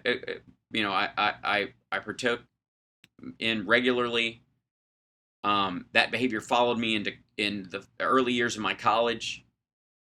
I look back on that behavior with disdain to any person, male or female, that I crossed an emotional or physical line with them at any point while I was intoxicated. I am horrified that behavior affected them. And I have sympathy for people who look back with regret on behavior they had done in our justice system that they would not have done had they not been intoxicated. I feel for those people, and I recognize the difference between a sober act of violence and an intoxicated act of violence. And it informs my decisions as a judge. And I will never look back on those times with a clear view and a clear heart. They will be with me the length of my days. And I do not remember the behavior that was done. I do not believe I did that. I do not believe that occurred. But it is enough that that Dr. Ford believes it and experienced it. And therefore, I offer my most heartfelt apology to her, however that went down. And I assure you that is behavior that as an adult, I would never partake in, never support. That's important. And I think he would have won over tons of stuff. He would have won over Democrats in that. A large swath of the American people. He would have turned that entire thing around. We're not in a situation where you cannot be wrong. People can be wrong. People can have bad behavior in their past. But we require people to cop to it. I'm out of time for this show. There's obviously going to be a lot to unpack next week. The vote on Kavanaugh will probably happen next Friday, so obviously next Saturday's show will be extraordinary. Jackie Schechner, I think, is going to be our guest next week to talk about that. I was trying to get her this week, but she's going to be joining us next week. Please join us. Stick around in the chat room for a post-show. We'll see you next time. Thank you guys so much. Thank you, Lady B, and we'll see you next week.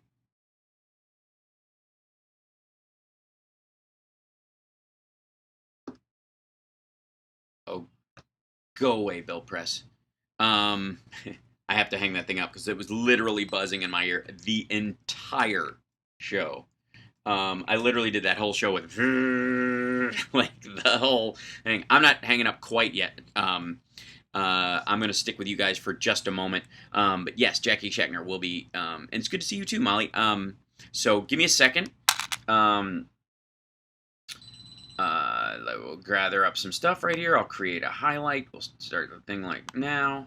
And we'll get that stuff, and I'll save that as unlisted. Okay, and cool. And I'll have to grab that in a minute. So welcome to the post show, everybody. Those of you that are popping in. And has it been many years, Molly? It's hard to like. Hello. Tom, the buzzing during the show was driving me a bit batty, but I managed to master up. You guys know I soldier through the technical aspects of the show quite often. And, I've had worse. At least we didn't have dropouts in that regard, and Chicago could hear me clearly. That's all that mattered. And I'm sorry we couldn't do calls. That would have been nice this week. Hopefully we will next week, because obviously there's a ton to talk about. I will say that had I had some women call in, the callers that that Lady B mentioned were all men, and I was like, to bend over backwards and deal with the buzz and all that stuff, to just have 3 dudes call in on a day like today wouldn't be helpful. So there you go.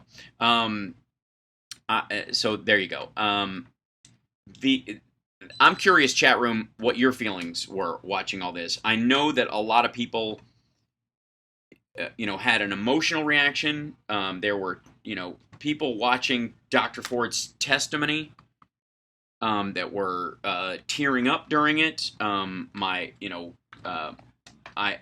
had conversations with my mom and my girlfriend and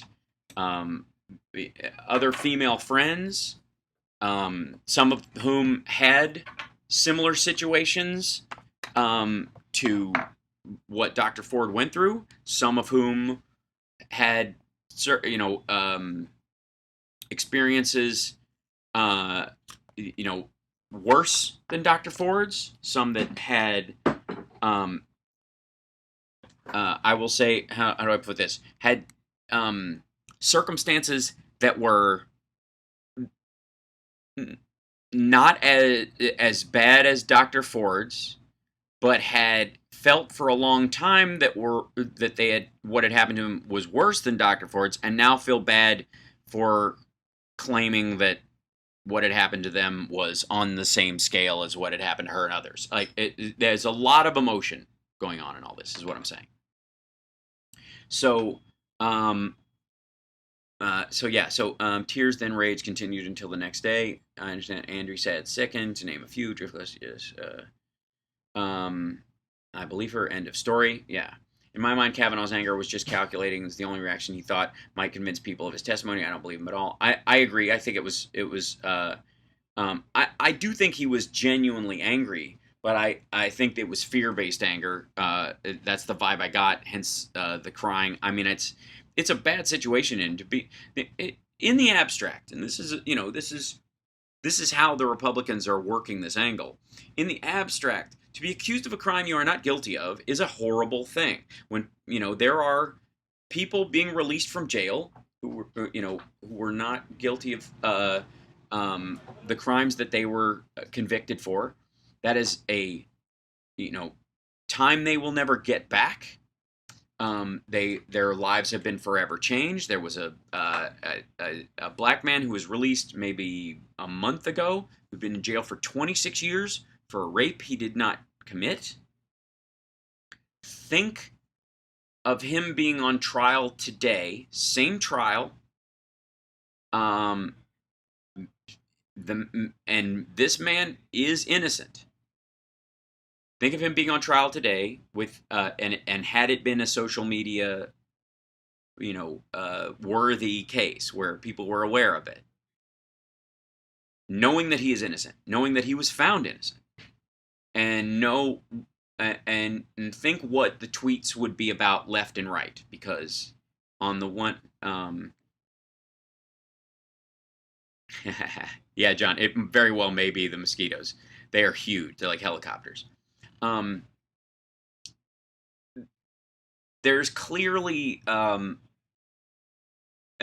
aspect of this that does require awareness. The idea, some of the conversation about how, believe all women a long time ago used to believe all white women, and that believe all white women was a way to lynch black men, because a woman who had consensual sex, who was found to have had consensual sex with a black man in certain areas of the world, which I'm not currently too far from, if it was found out to be true, she was in danger, so she would claim rape, for example. Those kind of things. That's heavy duty stuff. And so the believe all women thing, wording wise, is great branding. What I think it really, really will boil down to ultimately is listen to all accusers. They should be allowed to say, they should be allowed to be heard. And unfortunately, that's the missing link in all of this, is that they are not.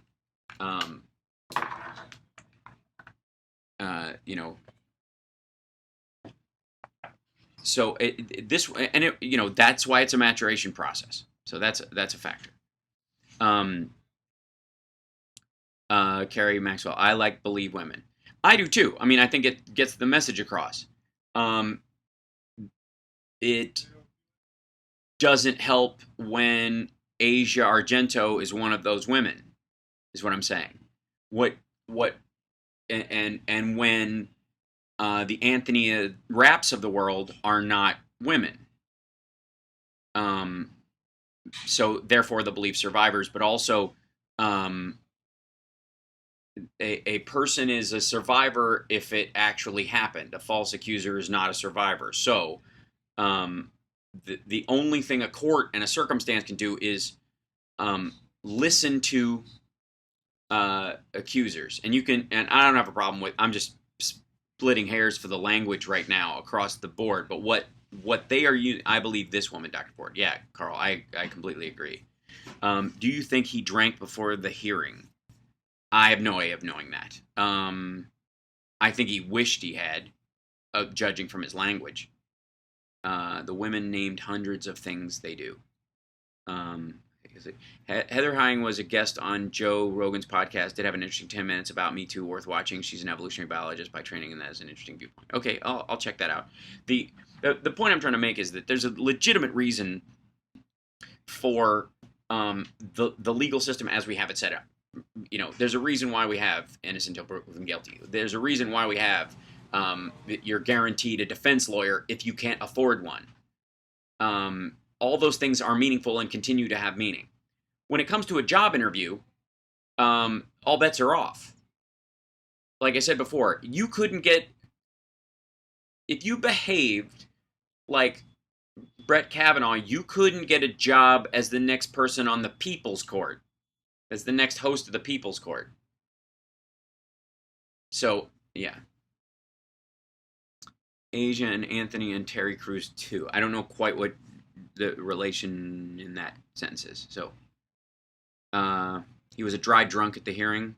That's hard to say. I mean,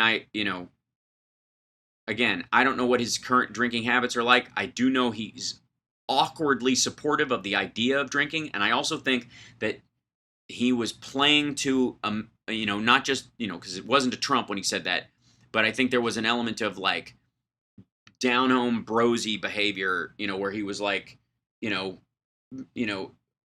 almost a less a Trump strategy than a George W. Bush strategy, if that makes sense.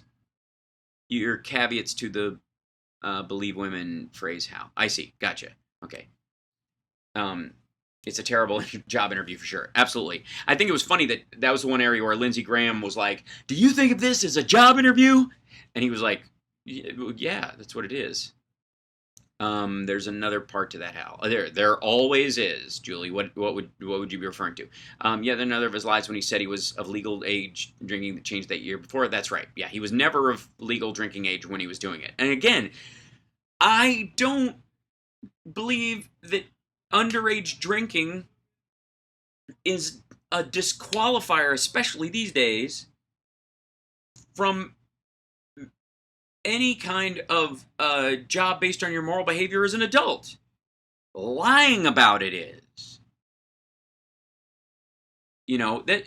Are we really ready to go back to I did not inhale? Because that's really what that is. This is his I had a weak stomach. I wasn't Ralphing because I drank too much. I was Ralphing because because I had a weak stomach and it was spicy food, right? That garbage. And lying about it is why they impeached Clinton. Yes, that's exactly right. I mean, these are the same linguistical parsings that they hated Clinton for.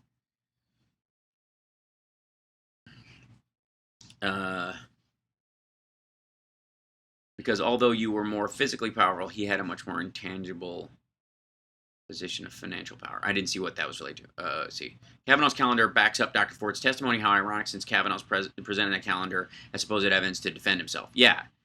I don't think he's thinking it through. And I think it was weird by, the main failing part of his argument was his creating these false assertions that were not based in evidence or in circumstance at all. We only partied on weekends, and I was gone all those weekends, so we never drank during the week. Well, that wasn't supported by anybody else involved, and of course they had it at, weekday parties. So, like, there was never any assertion from anyone else that the parties only happened on weekends. That was just that he made that up out of whole cloth.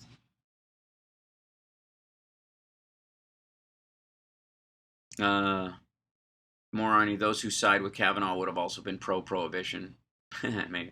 My understanding is that a common instruction to jurors is that if a witness lies about any single thing, the jury can discredit everything they testify about. Yeah, that was the quote, the Latin that I think that Durbin, was it Durbin that came up with that? Kavanaugh's friend Judge was apparently battled cancer, if the story's correct. Maybe cancer caused by his alcohol abuse, since alcohol causes cancer. Again, those are things we don't even know. But again, first of all, just because you've had cancer doesn't mean you're a liar or that you tell the truth. It is immaterial. And as a judge, he of all people should know that. That, in essence, is just goofy as a primary thought. Secondarily, the idea that he was an alcoholic at any given point. There are alcoholics who are liars to this day. And there are alcoholics who would never tell a lie again because as part of their recovery, they take that part very seriously. Not a lie of measure, anyways. they may not be having a fine day and say I'm fine to people, is what I'm saying. So both of the factors that are supposed to be exculpatory as far as Mike Judge, why he can't testify, why he's not the person that why either we shouldn't take what he says seriously, or why we should, or why he of all people shouldn't be in a situation where he has to testify, is absurd and insulting to cancer survivors and alcoholics everywhere who are absolutely capable of having jobs and living.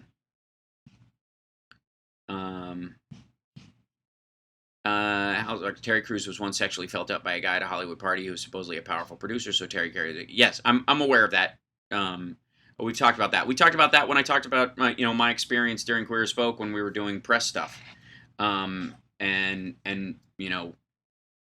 being told by a publicist that if I complained about being groped at any of these things, that I would be seen as homophobic, and therefore I should keep it to myself. And I did. Until this year when I talked about it for the first time. No, we all drank wine at home when I was a kid. That often is one of the ways where people don't end up alcoholics.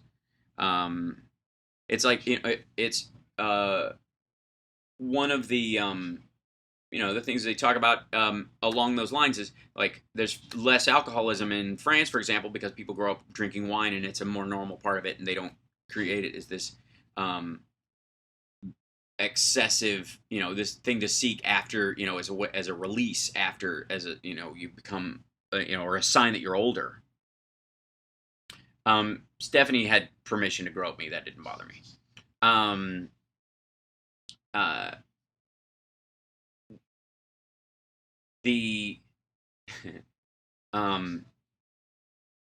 The same thing applies to art of a sexual nature. Nude statues, nude pictures in the home. People who have those tend to have less sexual violence in the home. More sexual violence happens in places where no nudity is in the home at all time. Is ever allowed. As long as I can still get a hug from you, Hal, I promise not to grab you. Thank you, Julie. I appreciate it. Of course you get a hug. Of course. Our prohibition on alcohol here is partially what leads people to excessively drink. Yeah, I think it's a factor, but I also think we need an age limit. That's a social management issue. And again, that's why social justice isn't a thing. There's justice, which is a material thing that you can measure, and then there's social interaction, which is messy and involves engagement and depth and wisdom and character, and those take time, and you can't legislate them. And that applies to alcohol and drug use too. Families have to deal with, friends have to deal with excessive drinking and all those other things, because the law can only go so far without becoming 100% draconian. Despite all the kidding, Stephanie has come up at Sexy Liberal twice and hugged my wife and I in the audience. I never groped her or anyone. Yeah. I called it the meet and grope. Sort of in relation to what I was talking about before. Forbidden fruit syndrome. Yeah. Yes, the freight elevator mechanism is on fire, so no. Oh, so no freight elevator mechanism is on fire, so no freight elevator, which sucks, but also okay. I'm that related. Yes, sexual repression leads to sexual aggression. Can I sign up for a hug? Yes, you may. I'm a big fan of hugging. My mom is a violent alcoholic, and I haven't spoken to her in 15 years. Wow, it's rough. But you gotta understand there's a factor in this. Again, social interactions, social issues.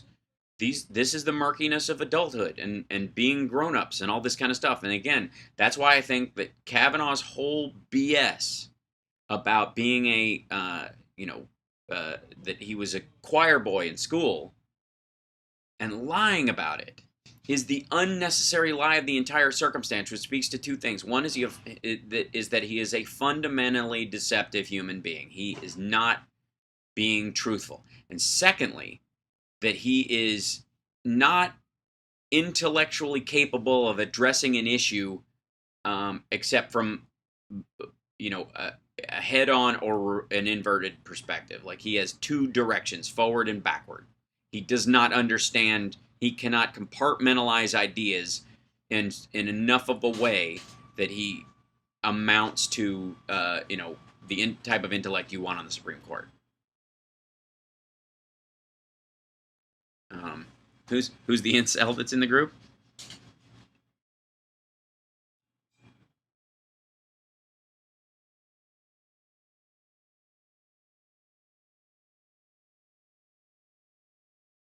I had my first proper drink at 14. It was pink champagne to celebrate me winning a horse riding competition. He was trying to paint a picture of a normal, good old American boy. Yeah, I agree.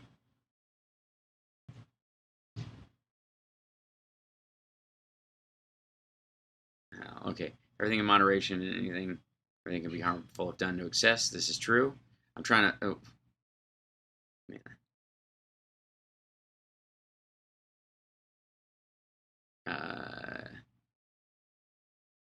Okay, in this house, we run around naked all the time. Oh, I see. It's called comprehensive inclusive sex ed. I agree.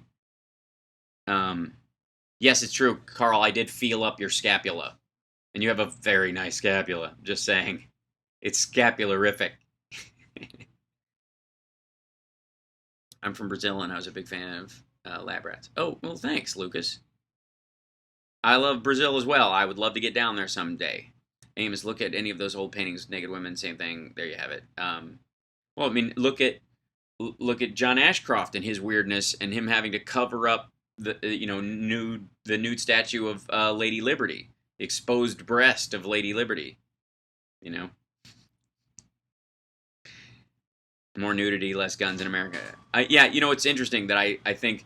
Unfortunately, we are easier with violence in this country than we are with sex, and I think that's very telling. And I think our biggest maturing, the act of maturation that we're going through right now is correcting that fact.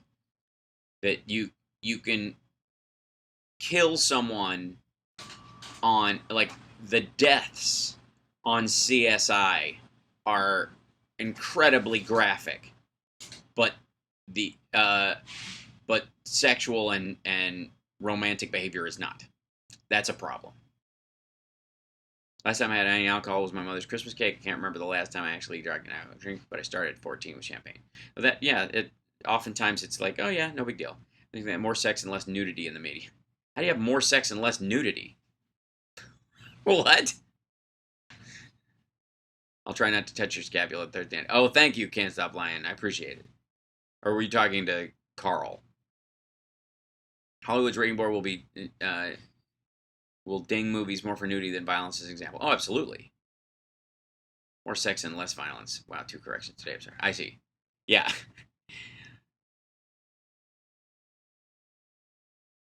I see. Good. I'm glad. Good. Okay, I'm glad that's straightened out, Carrie. My ancestors used to walk around naked before clothed people came, so I'm all for nudity. Yeah. Oh, believe me, I'm for clothing. I think it's very helpful for getting about your day. And it's because the naked person is distracting hormonally to people who are in the mood. And we all have to get on with our lives. So walking around naked isn't helpful. And some level of, like, normative dress is helpful. And it doesn't mean people can't control themselves. It's because there's a natural sexual impetus in people. And not in creating an environment where you can skip past it and get on with what you're doing is helpful, I think. See, I know a whole family of practicing nudists. Yeah, I can't do that. That's silly. Summer's like, she doesn't care. And I think it's funny, but I need, like, shoes on in the house. And maybe it's been living in an earthquake zone for 30 years. How could you do the show in the nude personally in America? Yes, I could. I couldn't stand up in front of the camera, though. I could be nude the whole time. You just wouldn't know. You don't even know if I'm wearing pants, to be completely frank. I'm gonna have to come down the side of clothes. Yeah, they only do this in the privacy of their own home. Well, thank God.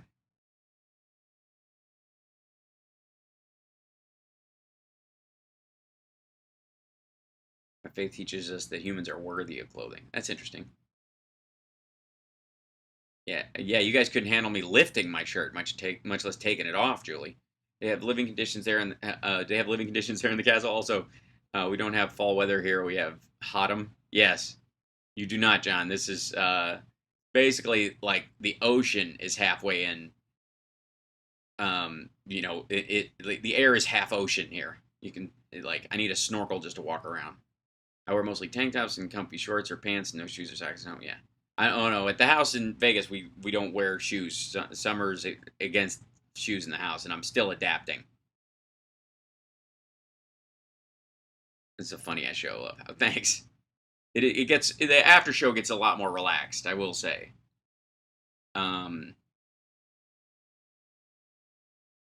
Not true. Public bathroom. I walk barefoot outside. Cancel Kavanaugh.com.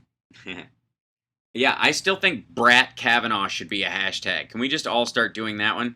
Hold on, I'm gonna bring up Twitter real quick, and I'll do it on my iPad.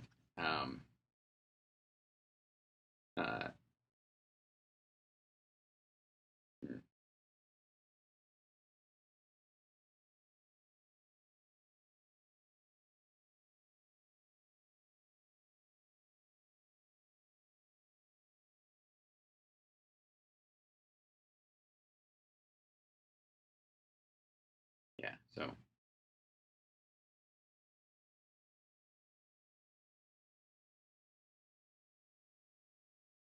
There we go.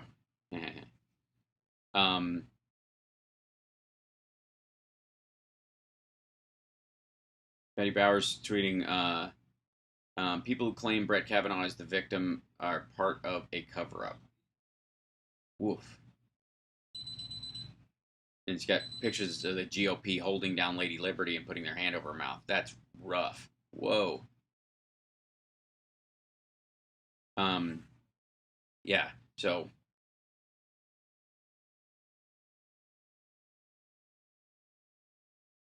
Yeah. Probably going through the next few weeks we speak. Okay, so I tweeted out that thing about the Republicans could be using Kavanaugh as a distraction to slingshot a different nominee through the process that is far more conservative. If they pulled the money and put someone else forward, that person would be there. Somebody wrote, yep, they're probably going through their next favorite pick as we speak, especially considering the documents they refused to let the Dems see. Yeah, that stuff's going to come out. I think probably Monday there's going to be an insistence, that they cover that part. So yeah, thanks guys for retweeting that, because I think that's the biggest issue with him, because he's a brat. Like, he comes across as just whiny, petulant, entitled, snide, dismissive. Yeah.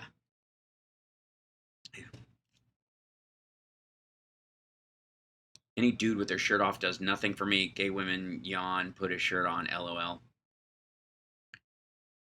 Well, maybe we have our shirt off and we're not trying to do something for you. Like, suddenly I'm in the female position or whatever. Maybe I have my shirt off because my shirt needs to be off. What? So, let's see. Love the Sam Jackson. Oh my god, that was so funny. So, did you see Brat's smug grin? I noticed it several. Oh, it's gross. My favorite part, I mean, it was hard to pick out my favorite part of that, but my favorite part was when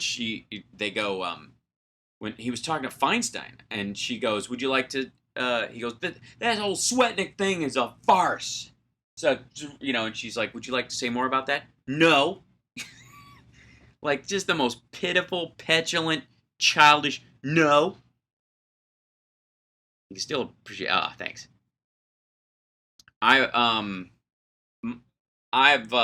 upped my ab game lately, and I'm having a hard time keeping it under wraps because I'm getting so proud of it. But I'm waiting for a bigger reveal, probably a month from now. So consider yourself warned.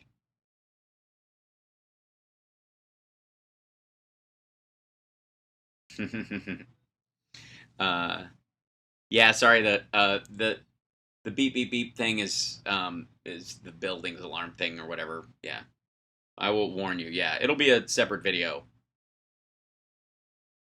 give the actions of Mitch McConnell and the Gorsuch 2016 is very hypocritical. The Republicans would be outraged over this reach. I agree. I'm going from a 1-pack to a, yeah. Well, I was all, the best I ever had was a 4-pack up till now, because I'm not tall enough to have a 6-pack, or at least I didn't think I was. But now, yeah. Okay. I got my coffee. Thank you very much. I'll put your abs on an alert. Yeah. There should be a Google alert for my abs, right? Yeah, we were talking justifiable. We were talking about the Pulp Fiction mashup. Oh my God, look at the big brain on Brad. That should help get to the 10K subscribers. Yeah, maybe so. Maybe that's what I need to do to get myself over the line. I do have to do shorter videos, and there definitely is an argument for that. I'm going to be reshooting the goals video soon, probably, very possibly tomorrow, when I'm in,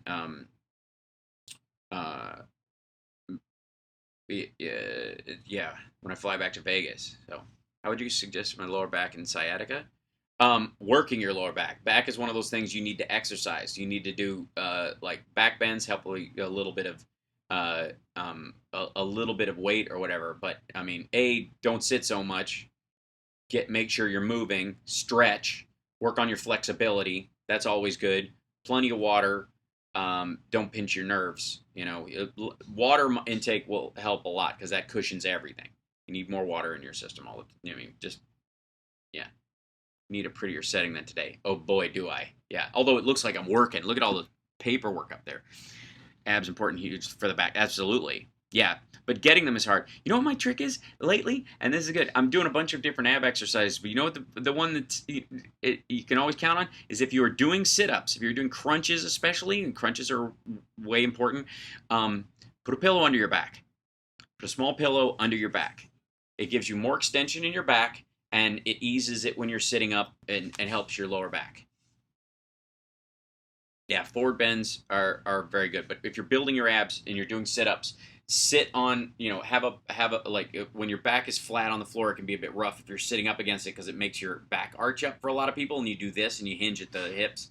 So if you put a pillow there, your back will relax over the pillow, and then the crunches will have more of an effect on your abs there. So that makes sense. If you do back exercise with machines, use it very, very lightweight. This is true. Until it's strong. But yeah, pillows are the unsung heroes of life, right? Or like horoscope and tarot videos. I get views and subscribers. Good point. All right. I'll read my horoscope every day and see what it says, and see how it works out. Yesterday's horoscope was this, and this is what happened. Good foam mattress on an adjustable bed is a sanity saver for me. Had a bad back. Okay. Same reason to put your hands under your butt when doing leg crunches. Yeah, and leg lifts. If you ever lift your legs up and do the lifting, where you lift your butt up off the ground. If you put your hands under your waist. Oh, read yours. That's a good idea. We'll do a chat like, hey, I'm gonna read everybody's horoscope today. Every so often, like once a week. People like to hear about themselves. It's so true.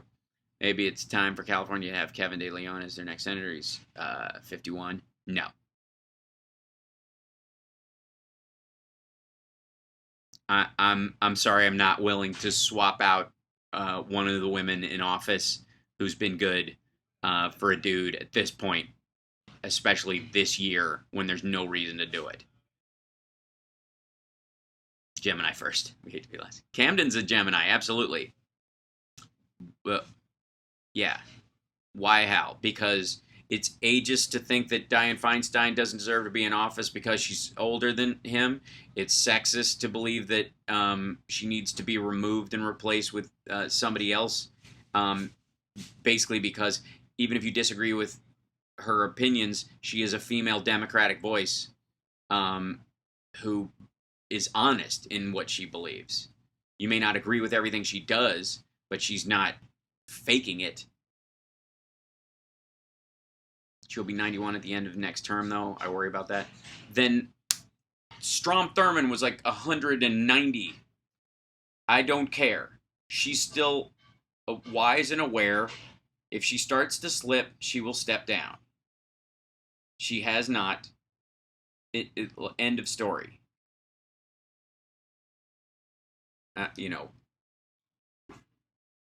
And I like Dianne.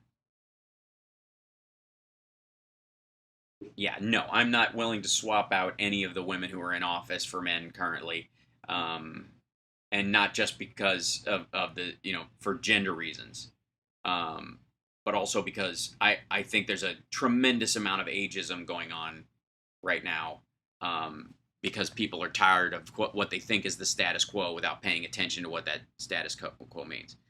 Okay, fair point, Hal, but the House leadership on the Dem side needs to remove Hoyer and Clyburn. Yeah, House leadership, that's fine. Who's in charge of the committees and all that kind of stuff? That's a completely different thing. And there's an argument for somebody besides Pelosi being the Speaker of the House. That being said, I don't mind Nancy Pelosi being Speaker of the House. I like her as a politician. I think she's tough and very smart. You don't have to agree with what she's everything she does, but at the same time, she is a woman in a seat of power, making the decisions that she is making as a woman. I don't know how the women who are currently in office have somehow lost their woman card in the year of the woman, because there's this idea that only the new ones count. Like, that can't stand. Did you work last night? Yeah, I had a show last night. I have 2 tonight. And my favorite band is Kiss. In case you were to the earlier question, they don't do anything. They don't do anything productive. Pelosi does all their jobs. Yeah, very possibly. I think all the older guys should be grooming younger people for any case not to kick them out, but it makes sense. Well, oftentimes they do. I mean, look at the fact that Kavanaugh and Gorsuch both clerked for Kennedy. That's what does happen. There are tons of women behind all those women that you're seeing in the Judiciary Committee, all of whom are working as staff members and other stuff, who may eventually either run for office or help other women run for office because they've had the experience internally. Brad has no legal temperament, apparently. Agreed. I'm glad I'm not the only one who wanted to know what it says above the door and what those fancy bottles on the shelf are. Okay, so above the door it says, "Whine a bit, you'll feel better." And then schedule on the door. And then what was the other question? Those fancy bottles on the shelf are. Local Italian wine. Yeah. Yes, vote for Sarah Dady and Lauren Underwood. Okay. Right wing has been harassing Pelosi for years. Yeah. There's a woman in power, and here's the thing. And this is something we have to learn. And if you haven't if you haven't read or listened to the audiobook of Everything Trump Touches Dies, which is it Greg Wilson? I'm blitzing on his name all of a sudden. As a book, skip. I've already seen this. Where are we? Listening to audiobooks. Where is it? Because I bought it as the audiobook because I've been traveling so much. Rick Wilson, thank you. Yeah, Rick Wilson's Everything Trump Touches Dies. He talks about how, as a Republican operative for years, he was able to beat Democrats. And one of the things is the Karl Rove playbook of make your weakness a strength, make their strength a weakness. So what they do is they attempt regularly, through constant chipping away, they attempt to turn you on the women and minorities that you have in power, and make them feel like these are weaknesses that you got to replace. And in the process of replacing them, you'll replace them with new people who do not have seniority, will not get on the committees, and will guarantee them to go to the back of the line. So what the strategy is, and this is why Brat Kavanaugh is something that you do, why that works as a strategy. It's the exact thing. Take one of their strengths and make it a weakness. That they think this guy's being tough, call him a brat. Make him, make it apparent that he's bratty, and that's representative of their behavior. They do this with Pelosi. They did this with Debbie Wasserman Schultz. They did this with, they're doing it with, Tom Perez. They do it with any minority or any member or any woman who's in office. They will chip away at their validity and try to make the base the Democratic Party either turn on them or get embarrassed by them so that they can. Yes, Donna Brazil is another great example. Absolutely. These, this is a strategy that works. They've done this many, many times, and so people start, look at how they chipped away at Obama's presidency the entire time he was in there, so that by the time he left, most liberals were willing to piss away his legacy. It's a strategy, and it works. And if you bought it, you need to know that. It also, you can invert it. Everything that they view as a strength, and this is what, by the way, the left attempts to do this with old white man. That's what the old white man thing is. They view it as a strength amongst themselves, turn it into a weakness. They think their leadership is strong. We see it as uniform and and without variance. That they are simply a hydra with Trump's head and Lindsey Graham's head and Jeff Sessions' head, and and basically the same beast, right? Fox News said the name Obama 7 times a minute at least. Yeah, with the idea is that, and the point was to make you as a Democrat or a liberal soft on his legacy, soft on his presidency, and it worked. They did the same thing with Hillary Clinton. We had the first qualified woman to win the primary and become the presidential candidate. She won the popular vote, but she lost the Electoral College because they used this strategy and it worked. Because liberals will buy into this, and we are easily embarrassed because of our we have a much likability is more important to us. Inclusivity is important to us. And in the process of legislation, in the process of doing politics, some people will get excluded in turn at all times. Somebody's going to be on the outs of every decision, especially if they're more hardline. Right-wing Christians are out of the circle when it comes to a woman's right to choose on a federal level. That's why they keep trying to get in on the state. Women will be out of that decision state to state because they've handed over that decision-making process to a group of men or evangelicals who believe the opposite. This constant give and take will exclude somebody. Yeah, we're the Family Values Party, and Hillary is horrible for not leaving Bill. Exactly. Oh, the 80s, I cut the tail end. When they go low, Dems must kick these beasts when they're down. They're not good people, at least not at least of all patriotic. Trump went to North Carolina from the Florence hurricane floods.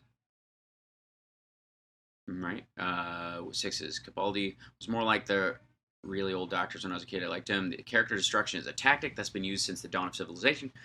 No question, but it isn't that they do it abstractly. They do it specifically.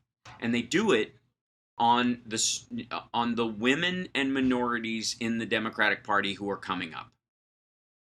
Watch for them to specifically attack these people more so than they do the men and the Caucasians in the Democratic Party. And it's not because they have less disdain, but the way they're doing it is that they want you to have disdain for those individuals so that they can make a categorical comparison, going, well, they got voted out. They couldn't even stay in for one term. The minute they said the wrong thing, you can't be black and believe this. You can't believe a woman and get off the reservation, or the Democrats will kick you to the curb.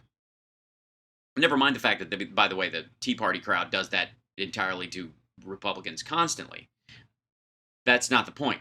The point is what they're selling to you and whether or not you buy it. And that's a big part of it. Great book called It's Time to Fight Dirty, How Dems Can Build a Lasting Majority by David Ferris. I'm for it. I'll look it up.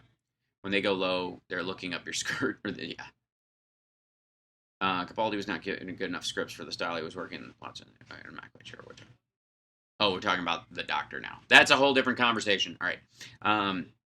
Fox keeps a camera on the ground to look up the anchor woman's skirts. That's so creepy. Like just Fox and Friends in and of itself is so gross. So they have the woman sit in a short skirt in the middle of the two dudes. That in of itself looks like, no wonder they're for Kavanaugh. That's the Kavanaugh and Mark Judge show. Think Kavanaugh is suicidal? No, I don't believe he is suicidal. I hope not. Because again, I think this guy could clear his name just by being honest. I think this guy could come back and, from this and go, I learned a valuable lesson. I tried to cover out of embarrassment behavior that I was ashamed of, and I've learned my lesson. You cannot. And women must be listened to. And I don't remember. I denied these things because I don't remember doing them. But, regardless, he could come back from this. There is a way. But it requires a strength of character I just don't know that he has. I don't know, how do you know the Brazilian politician Jair Bolsonaro? I do not. Very much looking forward to Jodie Whittaker as the doctor. All right. Kavanaugh has been dialed in for decades. He'll be fine. Yeah. He'll end up with his own. He'll be the next Judge Napolitano. He'll get paid better and have a longer gig.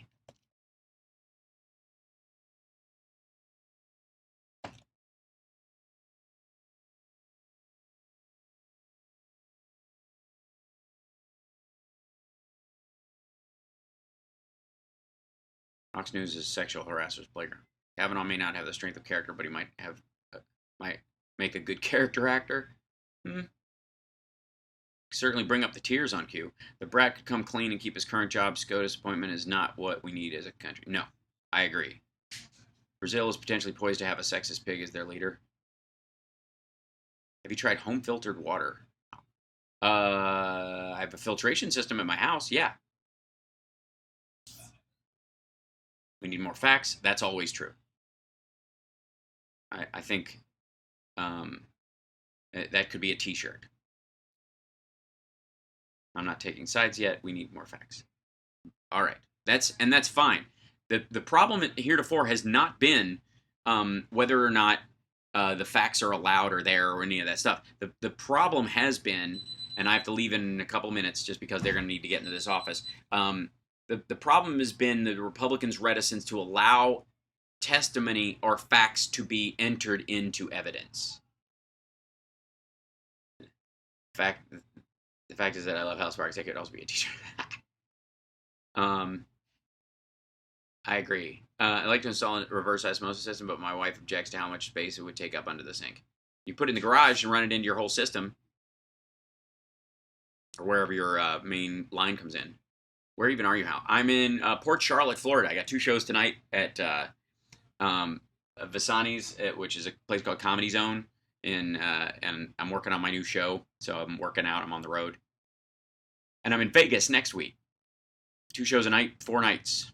Thursday, Friday, Saturday, Sunday.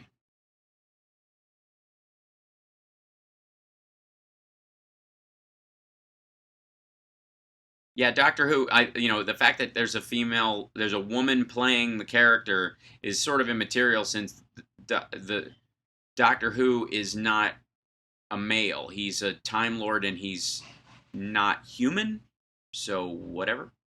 Thanks for the tip, I'll look into it. Yeah, you can put the systems on your entire thing. There's usually a point to hook up in most people's newer homes. I got my home filtered through my kitchen sink. There you go.